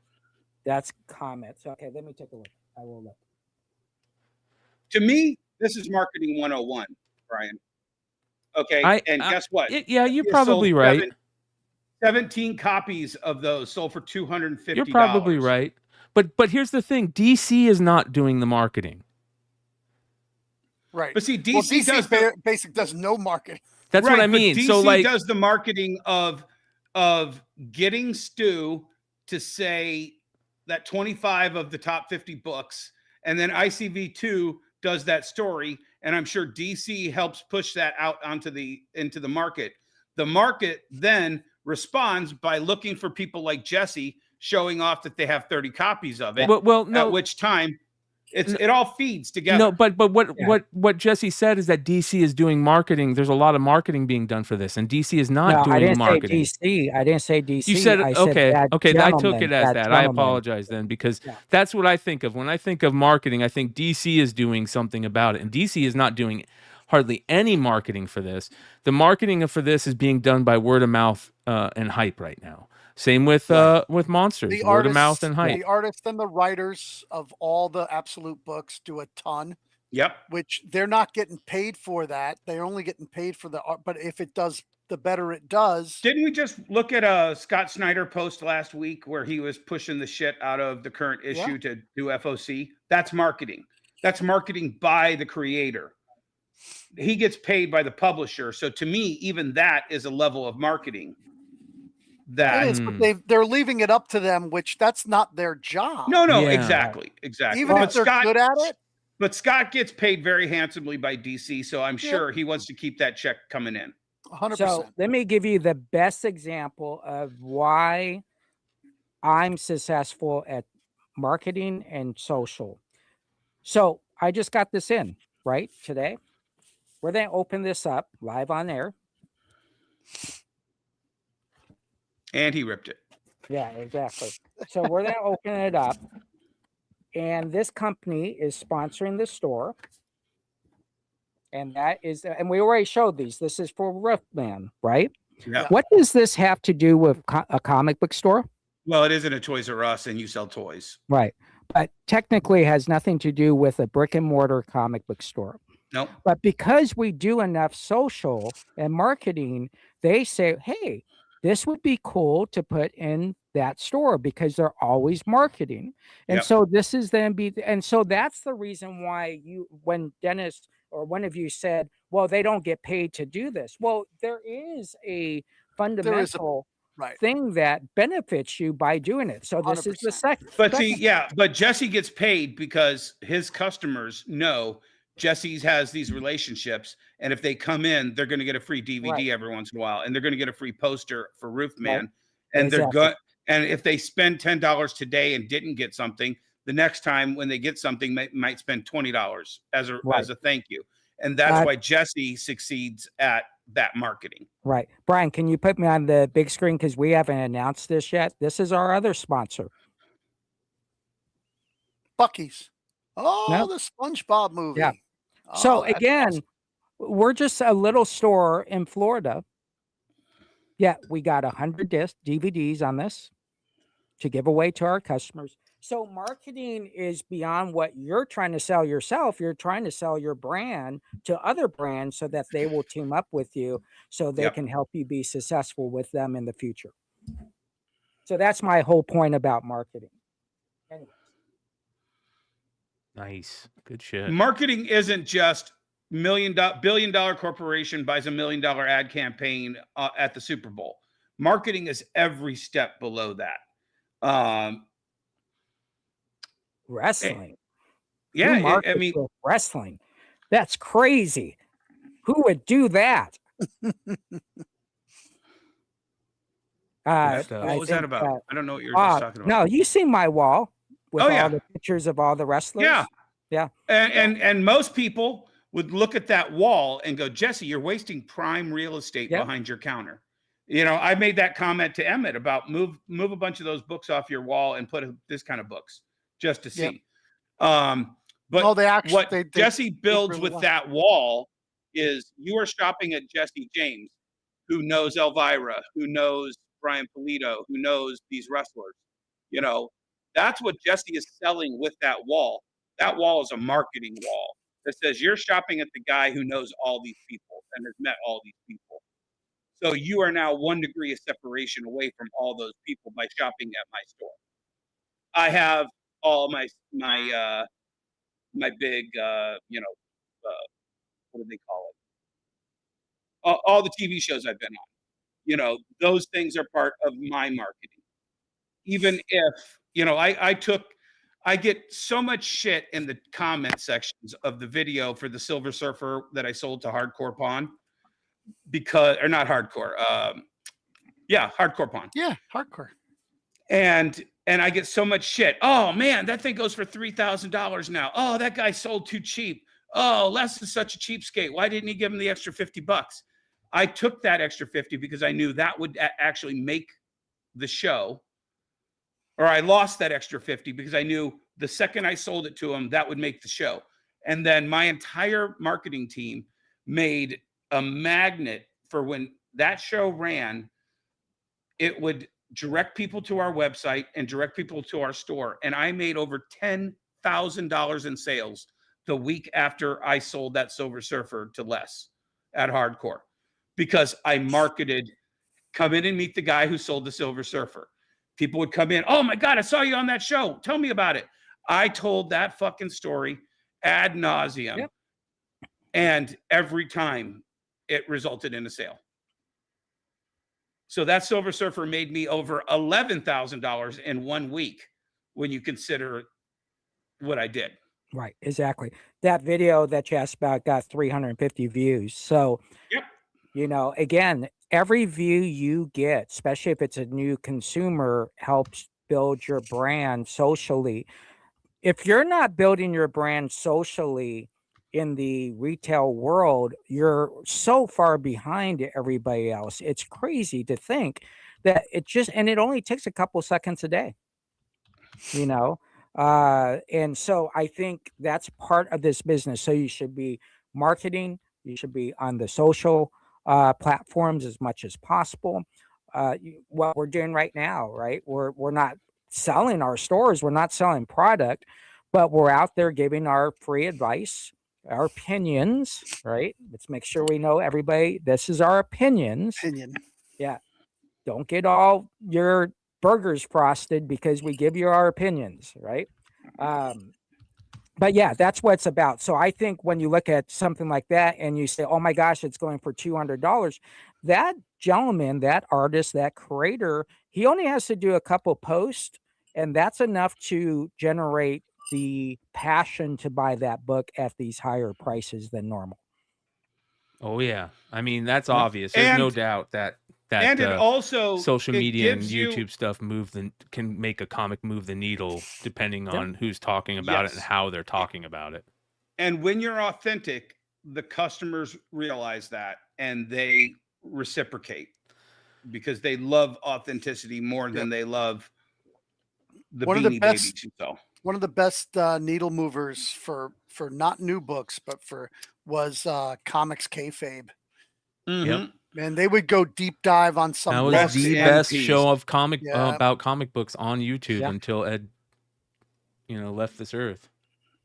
Yeah. There was not a better show about comic books on YouTube when that show was going. It was the best. Now it's Rob Liefeld's show. So hopefully you guys are watching. Did you see that post I posted? You got to post that post. I think I'm a pretty good slinger of comics. I'm not even close. I'm not even. You talking about Rob at the spinny rack? Yeah, I'm not even close to this dude. It's in the Facebook messages. Not even close to this type of promoting. Yeah, that was, a kind of thing. I had a big long talk. Back to the whatnot. I had a long talk with the guy, and I said, I am a loudmouth and stuff like that, but I'm not a P.T. Barnum circus barker, and I'm not going to do these things and that. They said, fine. Yeah, they don't care about that. The reason I went was because so many people have told me they've changed their ways, and now I'm willing to see if they've changed their ways. And I will test the waters. I think we all kind of get our own things in our heads, and sometimes we fight them a little too much. Sometimes, and You're talking to me. I know. I'm not. I'm talking to Emmet on this. Talking to on this me one. right now. Yeah. Yeah, Because I was vehemently against them, but I mean, you gotta say that, like, in the card, there was a lot of fuckery all over that place, man. all over that. Yeah. And I was the first one. I was one of the first people to call them out. Yep, absolutely. But then now you've told me that they've seemed to have changed and put a lot of they're a great company walls. now. I mean, don't get me wrong, there's always going to be fuckery where there's money involved. Yeah. You look at what's going on with Backyard Breaks, and you look at what's going on with them giving, some of the other companies boosts or some of the other IPs and brands boosts. There's going to have that. But there was something that I saw today about people live selling that I'll show you in a second. That was fantastic. Here's the Rob Liefeld thing. It's out this week. Young Blood 3. Young Blood 1 in November. Young Blood 2 in December. Young Blood 3 in January. It's out. It's big. Young Blood is up against it. Everything goes sideways for this Young Blood team, and you only want to be back for Young Blood 4, which picks up many months later. Young Blood 3. Get the Dan Frega cover. This is the thank you variant. These went out to stores, very special stores, okay? These are the rarity of the group. Kari Andrews, the brilliant Kari Andrews. He did a cover. Rob Liefeld, Young Blood 3. It's out! You guys. It's nice to see he gave Dan some work. Yeah. Fraga. Yeah, so that's like major slinging there. It's his own product. Yeah. Right? Yeah. And Dennis has always said, sling number 2s like you sling number 1s. It was after Chuck P. I can't never pronounce his name, but I'll try. Petuniak? Palanuk. Yeah. And Chuck P. was promoting Fight Club 2 for, I believe, Dark Horse, was it? Yeah. And I just happened, I followed him, and I just happened to see him promoting Fight Club 2 number 3. And this guy went on a signing tour to stores and gave away free autographed arms, autographed by him. It's like, I'm like, and I just shared it. And I just said, hey, comic creators, promote your issue 3 as hard as Chuck P does, and you'll never hear a bad thing from me. And Rob Liefeld has always done that. I've seen him do that with issue 5 of Major X, which I think at that point it had already started to kind of flop, and he was just kind of finishing it out. Yeah. But still, he pushed it like it was issue 1. I think the numbers were a lot worse after number 1. I don't think it dipped until 3, but yeah. And that's expectation. Yep. Right. Well, I mean, that's the comic industry. It is well known that numbers usually half. Oh yeah. After number 1. This is why I love Whatnot. Okay, check this video out. San Jose Flea Market. We have $2,000 to spend.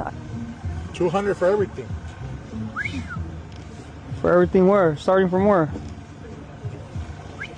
Ahorita, con ganas. You're not gonna lose. All of it. 200. I got You're down. Doc Martin, Mary Jane. Those you probably get like $30 on it.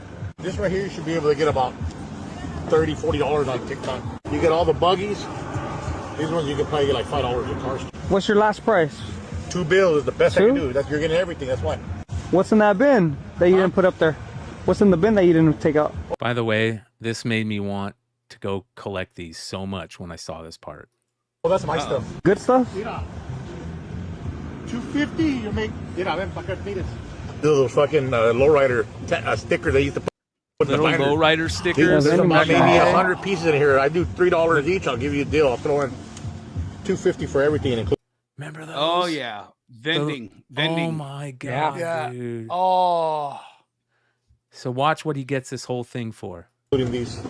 Now, dude, This is crazy. the cartoons, the 3 lowriders. I sell those for 20. I'll give you. These are new ones that came out. Yeah, huh? these are the newer ones. You take the jerseys, the San Jose top hatted motorcycle, the Corvette, Brian Greasy. I'll do 3 and I'll Now throw is in all he the on jerseys. what right now? Listen. They have a todo el puesto. Fuck it. 3 taking everything. 300. I think it's a taking good deal. All right, let's do it. Let's do it. 300. I'm teaching people how to resell, so this is a good bundle right here. We're gonna take this all and run it on Whatnot for $1. Everything you guys see here is going for $1 on Whatnot. That's what I'm talking about. Anybody can make money these days. All you need is a fucking phone and a pair of kicks to get you to the flea market. Let me ask you this. I already know what Dennis is going to say, but go ahead. No, Go ahead, Dennis. go ahead, Jesse. No, you do it. Yeah. I got to. Is it smart business for you to let the consumer know what you paid for something when you're going to resell it? This is a question. Not In this me. case, I don't think it is. Not at all in this This is case. this guy's rap. This Yeah. is his entire process. Yeah, he's making content out of it at the same time. That's the point. There are 3 things that I've always wanted to do, and eventually I will do it. Walk in and buy a booth at a convention and not bring a single thing, and then go around the show and buy everything that I want to buy and fill my booth with what I think other retailers have had priced too low, and see how much money I can make at a show, bringing 0 things to the show except for money to buy stuff. That'd be a cool thing to make content for, like do a video based on that. Exactly, and Yeah. that's why I'm saying this. Yeah. And that process, you have to catalog it to show people that that's how easy this can be. Yeah. The second thing, walk into a show and buy how much for your whole booth? What? How much for your whole booth? No, you could take the cooler with the sandwiches and the Gatorade, but I want everything else in your booth. How much? Okay, buy that booth and man that booth and see how much money you can make, and then take the rest with you to sell however you sell. And the third thing is that exactly what that guy just did, which is buy the whole booth and then see how much you can make through your other sales channels. Yeah. So the YouTubers that do storage units that sell on Whatnot. Yeah. And this was the other thing that pushed me over the edge, just because I do a lot of that type stuff. They're making a tremendous amount of money. Everybody knows what they paid for the storage unit. Yep. The thing is that you can't be at the flea market where he's at. My store, I would never let anybody know what I paid for stuff at my store. Yeah. Somebody in the chat said, I wonder how much Jesse paid for all those Batmans. Don't worry about it. Yeah. Because I'll tell you exactly. Do you want to pay the $3,000 a month rent that Jesse's paying to get that collection? No, you don't. So you don't. But do you get mad at Jesse though, as a buyer? Like if you're a buyer out there and you find out that Jesse paid $20 a book for that and he's selling them for $250, and you get mad, get off of it. Like you would be stoked if that happened to you. Get off of that shit. You know what I mean? Well, the thing is that if you wanted the book and you needed a place to get the book, Jesse got you the book. Yep. Like his expertise and all that is worth value. So, and I'm going to be bitching about this for the rest of this year. But 30 years ago, I was on the front page of the Wall Street Journal for being a toy scalper. That's really, yeah, that was me. Wow. So I kind of like Jesse. Did you know Jesse? Did you know Jesse was in corporate? You know what? You know what? Also, did you know Jesse's in the Guinness Book of World Record? Yep. Yes, did you guys know that I was a bouncer at a strip joint for 4 years? Yes, we do, and we're all envious. We're all envious. Yeah, No, but I married one too. So one of the things that came out of that was, oh, this guy's a scumbag. He's buying up the toys and kids can't get them. And I'm like, no, you missed the bigger point. The parents who want to drive from store to store to find their kids something can't find it because all the adult collectors are buying up every one of them. And they're keeping them for themselves. They're not selling them. They're not reselling them. The parent who doesn't want to spend $20 in gas trying to find the one toy for their kid, they are more than happy to give me $20 so they don't have to spend an hour trying to find a toy on their one day off because all of the adult collectors have bought all of them. they never want to talk about that parent who can't find that toy because all the adult collectors have gobbled them up, and the deal or the flippers, the dealers, the scalpers have to get in there to fight for the person who actually wants to buy it for their kid. Exactly. I think I would be concerned if the 17 issues I sold for that price, someone tried to negotiate with me. No one negotiated. It was like, can I buy 2? No, you can get 1. Well, Brian, do you want to pull that last Pokemon collection I bought? Let's see. I think it's in my Facebook or my Instagrams. More about strippers. This guy buys storage lockers, and I know he didn't pay anywhere near what it was. So if you could scroll, if you can zoom in to the middle card right there where your cursor is, down right there. It's right in the middle next to that gold card that says 149. That's the Rayquaza that I just sold for $1,600 in PSA 10. Okay. And he had that. He had it marked 60 to 90 in his binder. He bought this, went and looked up all the stats. And the first thing the girl that works for me did is, he's like, well, you're not going by the prices I put in there. And she goes, because your prices are all wrong. And he's like, what do you mean? He goes, well, you have this one for 60 to 90 and it's 700. And he's like, what? And he's like, let me see that. And he pulls up his little app that told him it was 60 to 90 and it's saying it's 60 to 90. And she's like, yeah, somebody has a beat up one that they're trying to sell for 60, but that's $700. In fact, he just sold a graded one for 1,600. And I'm like, yeah. And so she adds it all up. He's sold to us before because he buys storage lockers and he brings the stuff in. And she gives him a number of what the face value is. And I said, let's play the Post-it note game. He's like, oh, okay. And he wrote down his number and I wrote down my number. And we were $50 apart. And I just said, oh, see, we're not so far apart. There's the extra $50. And he's like, wow, okay, perfect.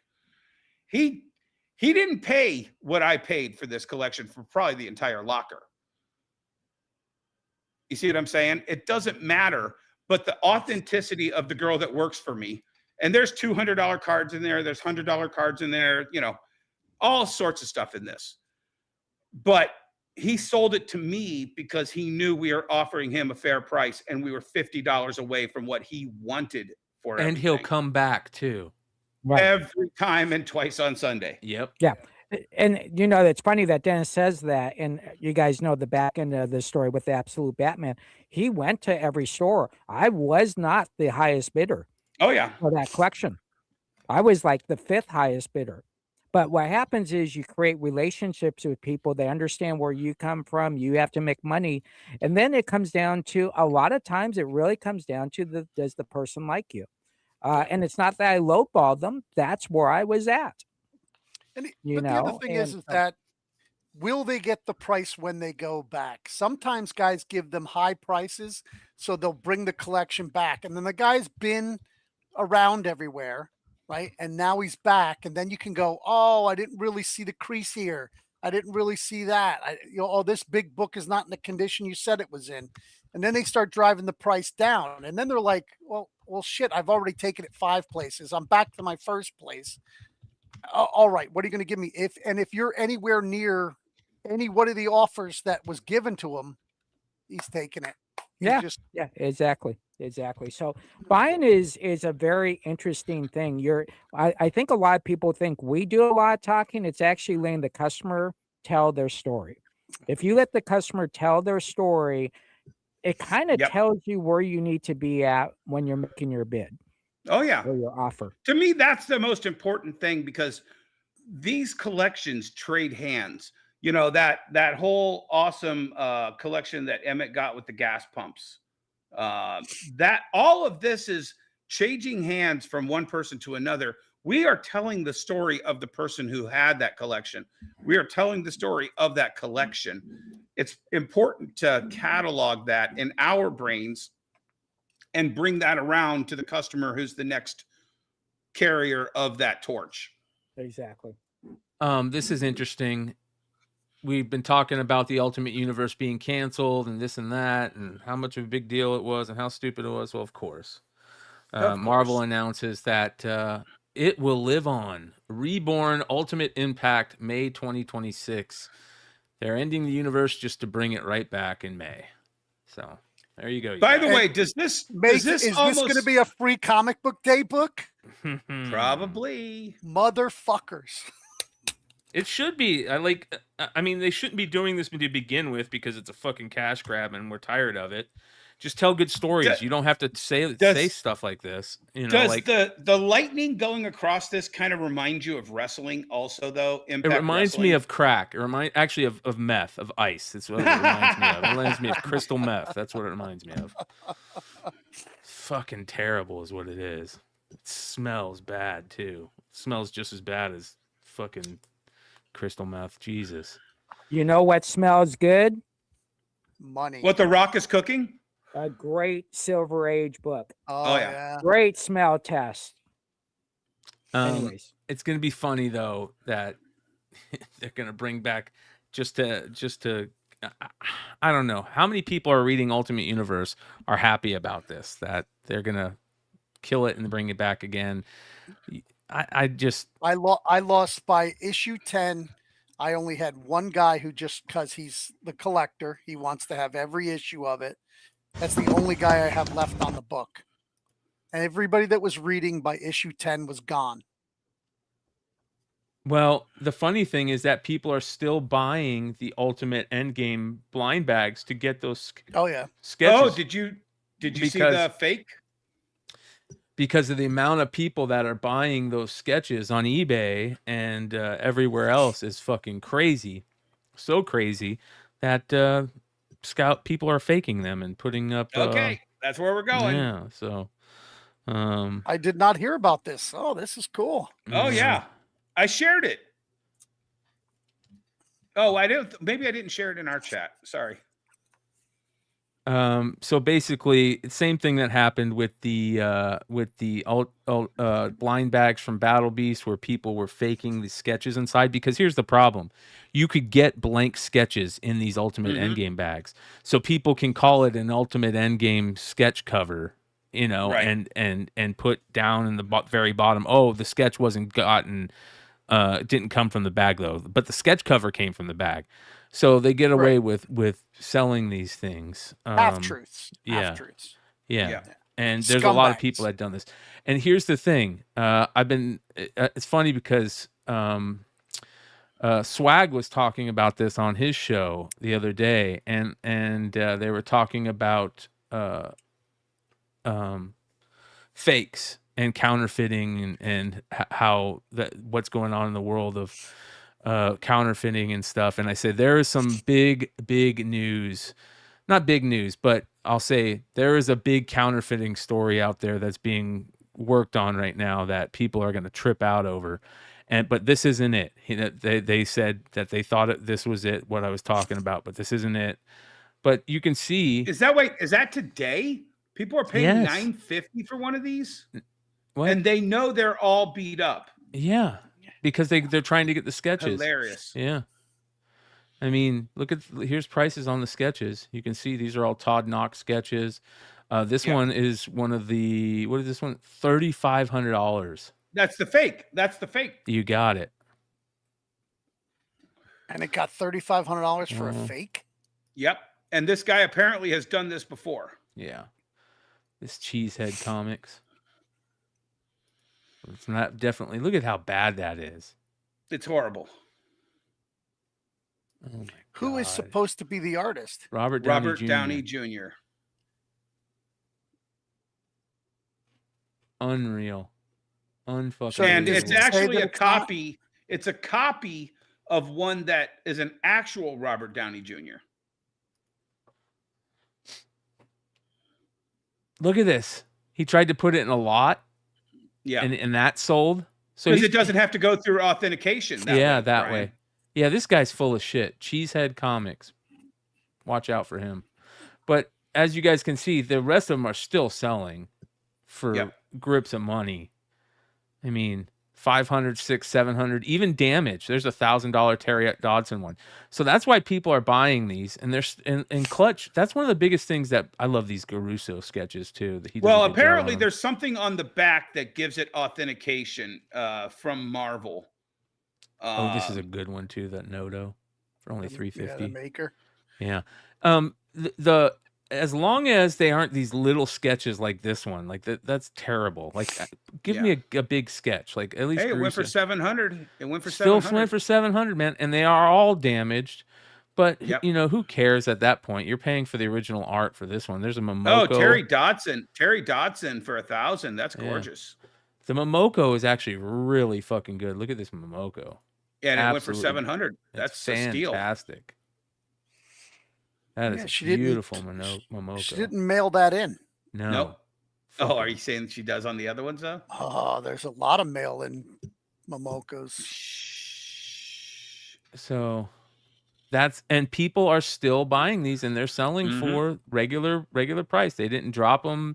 They didn't give dealers a deal because they don't care. So literally 3 weeks ago, we were talking about how Marvel had the biggest screw up of the year, and it looks like they've somehow turned this into lemonade. Well, they didn't turn it into lemonade. The buyers, the market did. The market turned it into lemonade, which is ridiculous. I don't get it. What was that one that only got $70? Did you hear Eggplant in the chat? The guy who sold the Dotson sketch got scammed by the buyer. There you go. So be careful, you guys. It's full of fucking scams out there on this stuff. Fuckery afoot. There is so much Mighty Mel fuckery. B. Yeah, there's so much fuckery with the Ultimate Endgame stuff that I am very surprised that people still buy them. And the problem is with eBay, this one's great. You can only use Vero, which is their internal. Exactly. Yeah. That's the one that do it. But in this case, Marvel would have to foul, not the. Is that Caruso? The buyer. So good. He does great Fucking sketch amazing. covers. Yeah. Oh hell yeah. Yeah, that's really good. I'm a big. fan here's of the thing. Caruso. Marvel should be turning some of these into the second covers prints and the. Nah. I don't like that. I don't like when they use I hate the hidden gem variants when they do that with the old school stuff. They did one with Ron Friends that was decent, but I don't like using old sketches as covers. You know what I mean? Sketch covers. I don't mind using old art as covers, but if it's a sketch cover, I don't like that. I remember the first time that happened. It was $27.75. It was an Adam Hughes piece that they did that. Yeah, for. But see, that's the problem. Is God, to me, that's terrible. They did it with a few Michael Turner covers. And I don't like that. Didn't have a problem with that. I didn't have a problem with that because Mike wasn't around and all the money went to Mike's estate. So I'm like, hey, Mike did some amazing art. We want more Mike into the universe. This is a way to do that. I don't know what to think on any of this stuff. Wow, look at that one. Look, see, this is what people are doing. They're getting that sketch cover and they're doing their own sketches on them, because if that was something that was in there, holy shit. Yeah, and see, that's just, here's the thing. What's that artist's name? We don't, D. Caster? American Retrographics Inc. issues this certificate to declare this blank cover comic published in 2025 contains original art on the cover illustrated by Dave Caster. So they must have had him do it. This didn't come in the bag. Mm-hmm. And this is the other thing. Anybody can print a COA. I have people ask me all the time on my sales, hey, does that autograph have a COA with it? Some of them do, some of them don't. But anybody can print a fucking COA. Yeah. Right. Yeah, the only certified DF is a DF certification. I don't know any COA other than that is... that isn't even certified. That's just certified by... Can you pull up one of the authentic ones and see if they show the back cover? Because apparently the back cover on the regular blank looks like that black cover, and the back cover on the Chase blanks has a message from the maker. That's just more of information. So that's the regular back covers? Correct. Okay. So that makes sense. This $50 one sold for $50. So let's find damn, look, Look at that. Go up to like one of those $1,000, $700 ones, because that's there's a one of Caruso right here. and see if it shows the back cover. There's the back. Yeah, and that's So the back that's how cover you of an know. authentic. Yeah. I just wanted everybody to see. It's got a quote from the maker. The back cover for the Chase ones will only look like that. Yeah. Right. So I print out certificates of guarantee, which are different from. So I guarantee that it's authentic. If they get it authentic, Certificates of guarantee that guarantees it's authentic. That's a COA. Yeah, well, the guarantee is if it isn't, you get your money back. Right. Honestly, and the COAs don't get you your money back. Correct. You go out somewhere and say, "Hey, this guy gave me a certificate of authenticity." Well, it's really hard. It's not real. You try to bring it back to that guy. It's hard to COA a comic because the comic can only be what you're guaranteeing. The piece of paper with the comic, and this goes back to the Dynamic Forces day. People would take those out of the Dynamic Forces bags and put them in another bag and board and include the COA. You have no idea whether that COA goes with that comic book. Yeah. Unless it was also a number match. Sometimes Dynamic Forces did do a number match. They numbered the books and the COA. That's the way it should always happen. Yeah.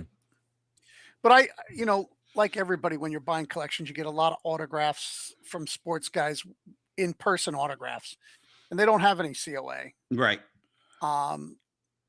I sell mine pretty cheap that don't have a COA, but I do give them a guarantee. You want to hear the hard back. So everybody knows that the Midwest got hit by a giant storm. You closed on Sunday, didn't you, Emmet? Yes, I did. Yeah. Jesse got spared. Guess who had to cancel his signing across the Midwest? Dennis Rodman. Yeah, Rodman had to cancel his signing. I did get your box, by the way, Jesse. Fabulous stuff. Thank you. That's a reality. You can prepare for it. I was going to do PSA grading for all of it to authenticate all my Rodman signatures. Doesn't matter because poof. Yeah. He's coming back in April though, so that's good. All right. There's something. But it is Michigan and Ohio, so we could have a blizzard in April. So yeah, exactly. Fingers crossed. Yeah, it's 35 right now here, but no snow. So 35 for Florida is pretty I think it's cold. negative 15 here or negative 10. Yeah. It's not Tommy Boy for life. Not too shabby. All right, you guys got any other pickups? Can you go back to the other Pokemon collection that I posted in our group? Pokemon collection. Let's see here. And this is another one of those. I'll explain it when you pull it up. Is it on your page? Yeah. From late last week. So guy came in. He had a little tiny binder. And it was one of the original Pokemon binders. And he explained how his dad got him into Pokemon in the early years. Well, he had, and if you can scroll in a little. Oh, don't show those yet. I want to go back and zoom in. So he had everything for the first year of Pokemon. He had Team Rocket stuff.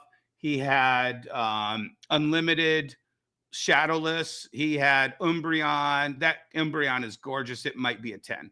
Zapdos. He had the Japanese stuff. And I'm like, wow. And I had my guy Dan adding it all up, and he gives me the face value on it. And I played the Post-it note game with this guy, and we were about, we were probably about $300 apart, and we ended up settling somewhere in the middle. That's one of the early Charizards. That's the first Dark Charizard, not the first edition, but that's still like a $200 card. Yeah. He had all the foil trainers from the early sets. He had all of the unlimited of the regular base set. But go to the next page. That's the binder up there. I don't know if you can see the binder. Yep. he had 4 ticket stubs from the day. If you can scroll, you can't really see it in this. It might be the next picture if you can, because I took a close up of one. All of those are dated the day of the release of the Pokemon first movie. 2003? No, 1999. 99? Yeah, right there, Yeah. right there. November 10th, 1999. That's the actual release date of the original Pokemon movie. I've never seen a ticket stub for the Pokemon movie, That's cool. let alone on the first day. Is PSA grading those? I think so. So I'm They'll going grade to find stubs. out. Yeah.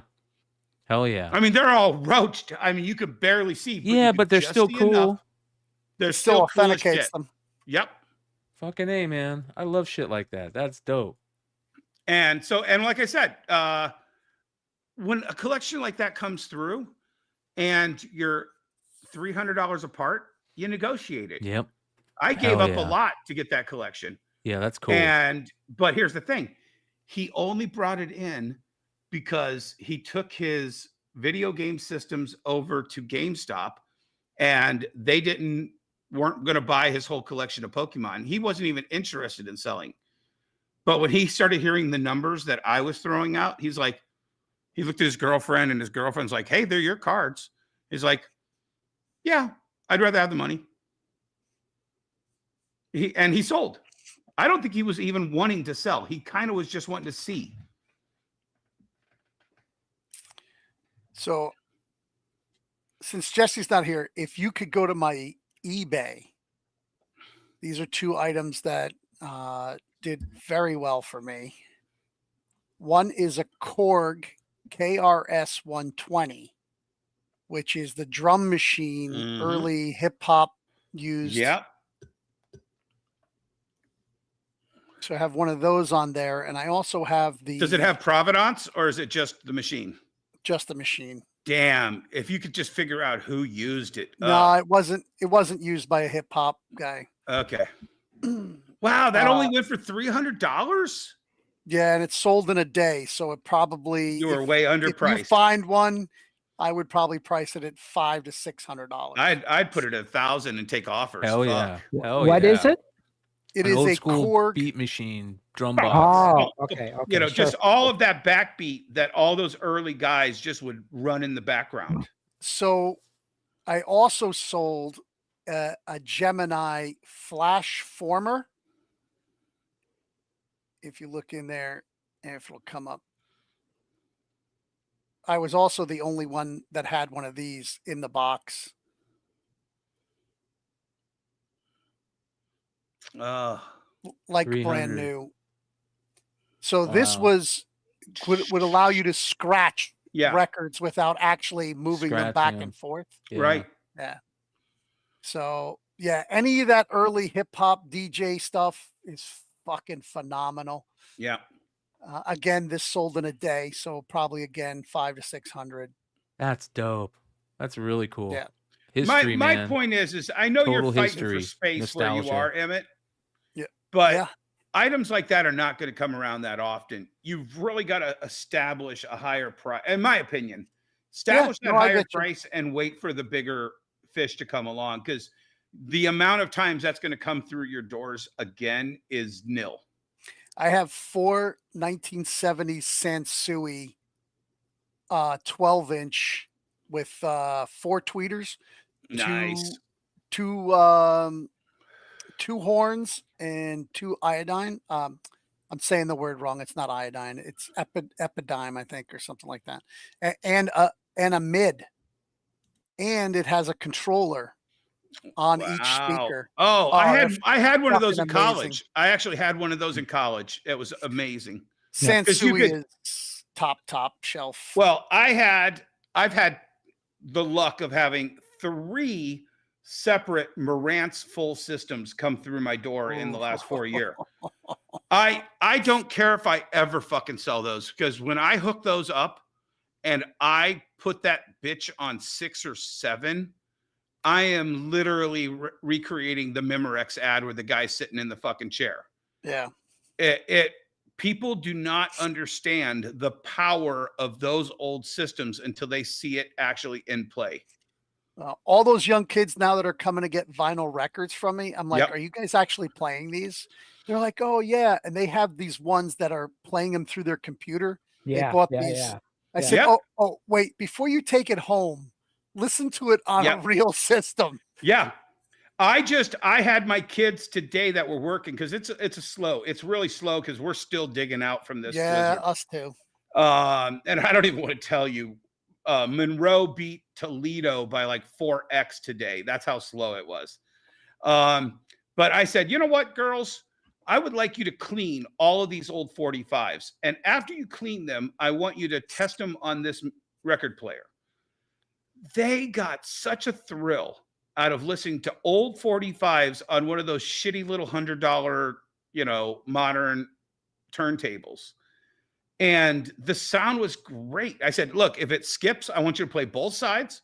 I want to make sure these are all playable.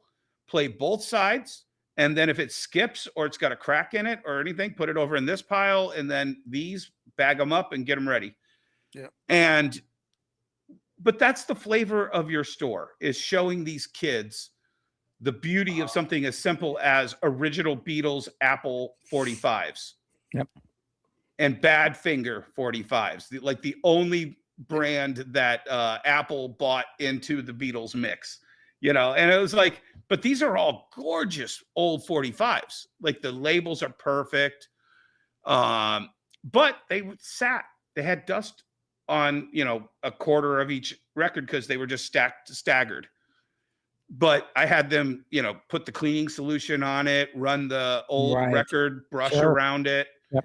Well, the great thing about this is all three of us sell records, but how many other stores across the nation could they go in that would just look and say, "Oh no, we don't do mix machines or record players," and that's the crazy part. Yeah.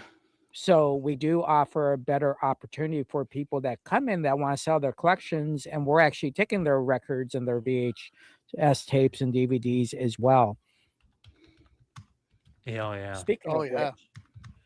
which, so what I picked up is the Porky's Ultimate Collection DVD set. Oh, yeah. So I got that in.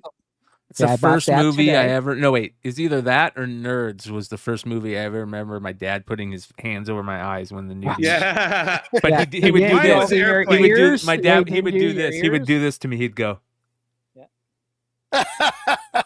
Mine was Airplane. First boobs I saw on movie screen. There you go.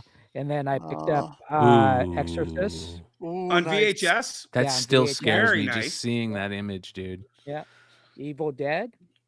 Oh, that's Yeah. awesome. That's That's a great. different. That's an interesting version of that one. Yeah, I've never go. seen What that year one. is that, Jesse? What's the copyright date on that VHS of Evil this Dead? one I want to say it's is- like 2095. I can't see. Oh, it's Anchor Bay. So that's like the 98. That's Yeah. why. Yeah, I was about to say it looks different. So Anchor Bay was based here in Michigan, and they were ahead of everybody else. They were taking all these old IPs and putting them out, and they had a really good deal with Suncoast to carry all of it until Suncoast folded up. Yeah. And then I got Clerks. Nice. That's like a $25, $30 VHS.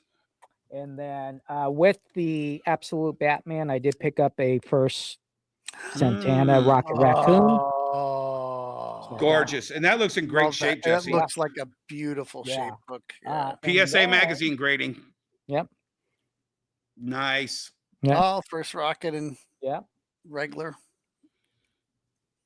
So Oh, this Beta was Ray all Bill. in- Newsstand on that one is Yeah. really hard to get to. Yeah. So we got a newsstand there. Yep. Then we picked up this. Very Ghost Rider nice. 1. Yeah. Yep. And then we talked about this earlier, and one thing I wanted to talk about is when you are looking through comics, don't forget that polybag sealed comics, Oh yeah. right? Okay, cool, awesome book, but look what's in back of this. Yep. Can you get anything good in those? Fallen Empire is the absolute worst set. It was so from Magic. overproduced. But there They are no good cards in it. no, wrong. Shut your one. face. Shut There's your one. trap hole. All the Sengir vampires in that are fucking gold. So you got that. And then my big pickup was Dennis has People one just of want it because these. it's unopened. Yep. Yeah. So we picked up Toy Wishes. And right? and That's actually, cards in it. Jesse and I got to discover something that isn't even logged. There are different cards in each of these magazines. Brian, if I send you a link, can you show that? Put back it in the again, put it Jesse? in the private chat there. Okay. Yep. Hold on one second. In the private chat in StreamYard. Yep. Okay. I don't think I can do that, but I'll try. It says private chat on the right side, the StreamYard. Yeah, right but I underneath have to look people. it up on my phone. Yeah, while you do that. And then I picked up this book. I love this book because when I hear someone bitching about me not having a 180 Incredible Hulk, I say, but I have a Daredevil 115, which is just as good. The Wolverine. I did a special video on this, but I never put it out. I got to put it out. Where the heck is the page? Hold on one second. So this is Daredevil 115, right? Yep. Coming soon. Wrong side. Where are we? Yeah, Your there we hands go. in front of it. There you go. The dreaded deal. Nope, other side. Nope, wrong. There you go.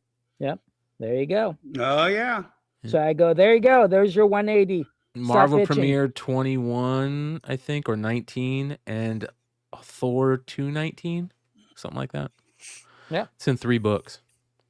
Yeah, exactly. So that's my pickups. Always fun, always exciting. You just have to look through every book. Don't be one of those guys that's just, you know, and you know, one thing I want to tell you folks is don't be and again, my opinion, don't be the guy that's looking or gal that's looking for ASM 300, New Mutants 98, Batman Adventure 12s.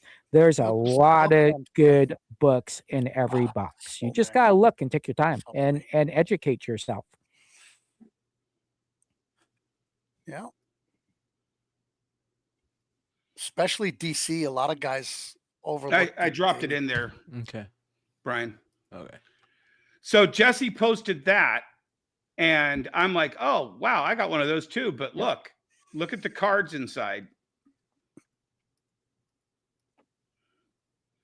Totally different cards from the ones that are in Jesse's. Yep. Completely different. So it would be interesting to know what you know what? Let me take a look, see if these are numbered. Oh, good call. I don't think I numbered mine. So this number in here is 94, 25, 40, and 61. So we know there's at least 94 cards in this looks set. like there's only 2 because here's your 2 sets. There's only 8. Okay. So it looks like you're the only 2. So that's the only 2. So together we form Voltron, Jesse. Yep. There you go. Awesome. Yeah. Yep. Let's see what they sell for. They go for a lot when they sell. 360 when they're graded for the set. Yep. 150 for 5 of them. Those are cut. Well, they all cut, right? No, well, these are uncut sheets in the magazine. But to get them graded, you got to cut them. Oh, yeah. Yep. So they sell for a decent Yeah, amount, just about cool 50 bucks a stuff. piece, 40, 50 bucks a Yeah. piece. Yeah. Not Yep. bad. I mean, if you can get them Cool, for cool cheap, stuff out there, folks. Which, something by to the do. way, the big kind of release leak is one of the Pokemon people did an autograph signing for an unknown company, which everybody knows is Topps. We talked about it on the show the other night. Oh, okay. So that's going to be a monstrously huge event. Hey, Alex, just so you know, I didn't say Hulk 181. I said Hulk 180.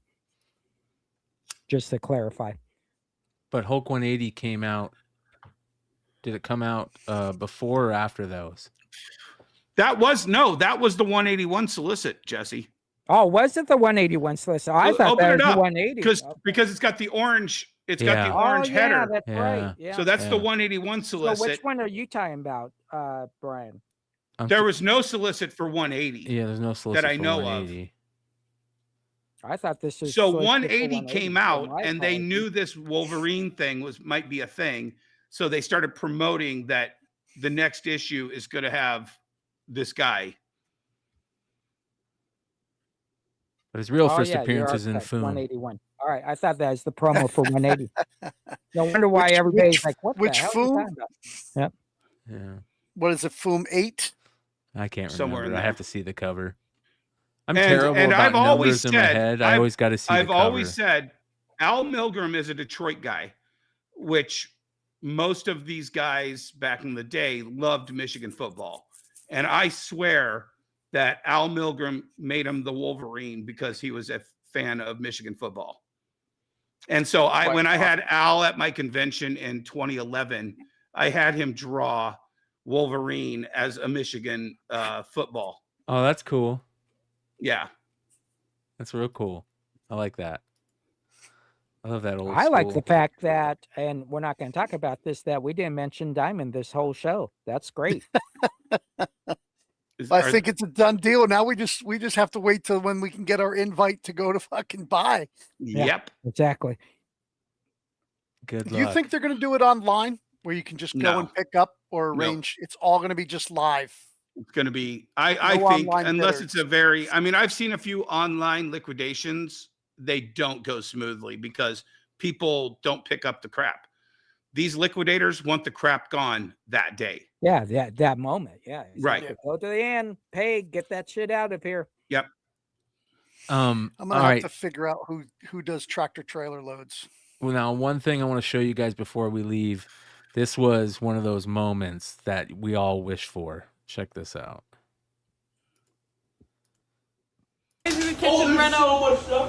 So they're doing a renovation in their house. This young couple. Okay, so we're partway through the kitchen reno, and we just found a bunch of tubes of paper. Yeah, there's a bunch of junk up there. There's books up there? Guys, this is not... There's no way to get to these. He framed these into the house. Oh my word. Is that? You got their parents on FaceTime. Okay, wait. Oh, baseball card box. Dude, this is crazy. Oh, look at this sick little gun with a knife in it. What is it? Oh, Money, jewelry. coins, jewelry, old school posters from the 30s. And back. And they just keep pulling it out. Gold, silver. No fingernails? Toenails. Yeah, toenails. Yeah. They were both fingers and toes. Yeah. So they're going to pay for their house. Pins. I like Ike. Well, that's 50s. Yeah, Look at political how pins beautiful aren't. these are. Everybody Look can at have them. this. We've started They're opening some of everywhere. the scrolls. Yeah, this is There's just All I have these old school 150 paintings, old school money, jewelry. yeah. Look at Well, each of those silver dollars is worth about what, 50 to 100 if it's a half. It's a good video. Guys, today we found a bunch of stuff in the walls. I'm wrecking all of it by throwing it in this box. Oh yeah, collectible coins. Let's pour them in. Yep. Chip the shit out of them, kids. Yeah, look at that. Look at all the posters and the tubes and the paintings. the posters could be insane. Oh yeah. Kalamazoo Oh, Gazette. Kalamazoo Gazette. Yep. My daughter goes to school in 1937. Kalamazoo. Okay, so we're partway through. It's crazy, man. I don't That's know. awesome, man. Full video of That the is treasures in awesome. our So I'm gonna have to follow this and see what else if they That is great. yeah. I love that. So you never know what could be. You could have been sitting in a house this whole time, you guys, with a Babe Ruth in the walls, and you just don't know it. So Yeah. before you Well, move, make wasn't sure that you. that first Superman that sold, the guy, and I'm talking years ago, Oh, the one that was found in the walls. in the wall by Yeah. a contractor, and he My- split it with the lady. My great grandfather used to take any scrap paper that was around, he used to take it from all the family members, and that was what he put into the walls. And that house burned down.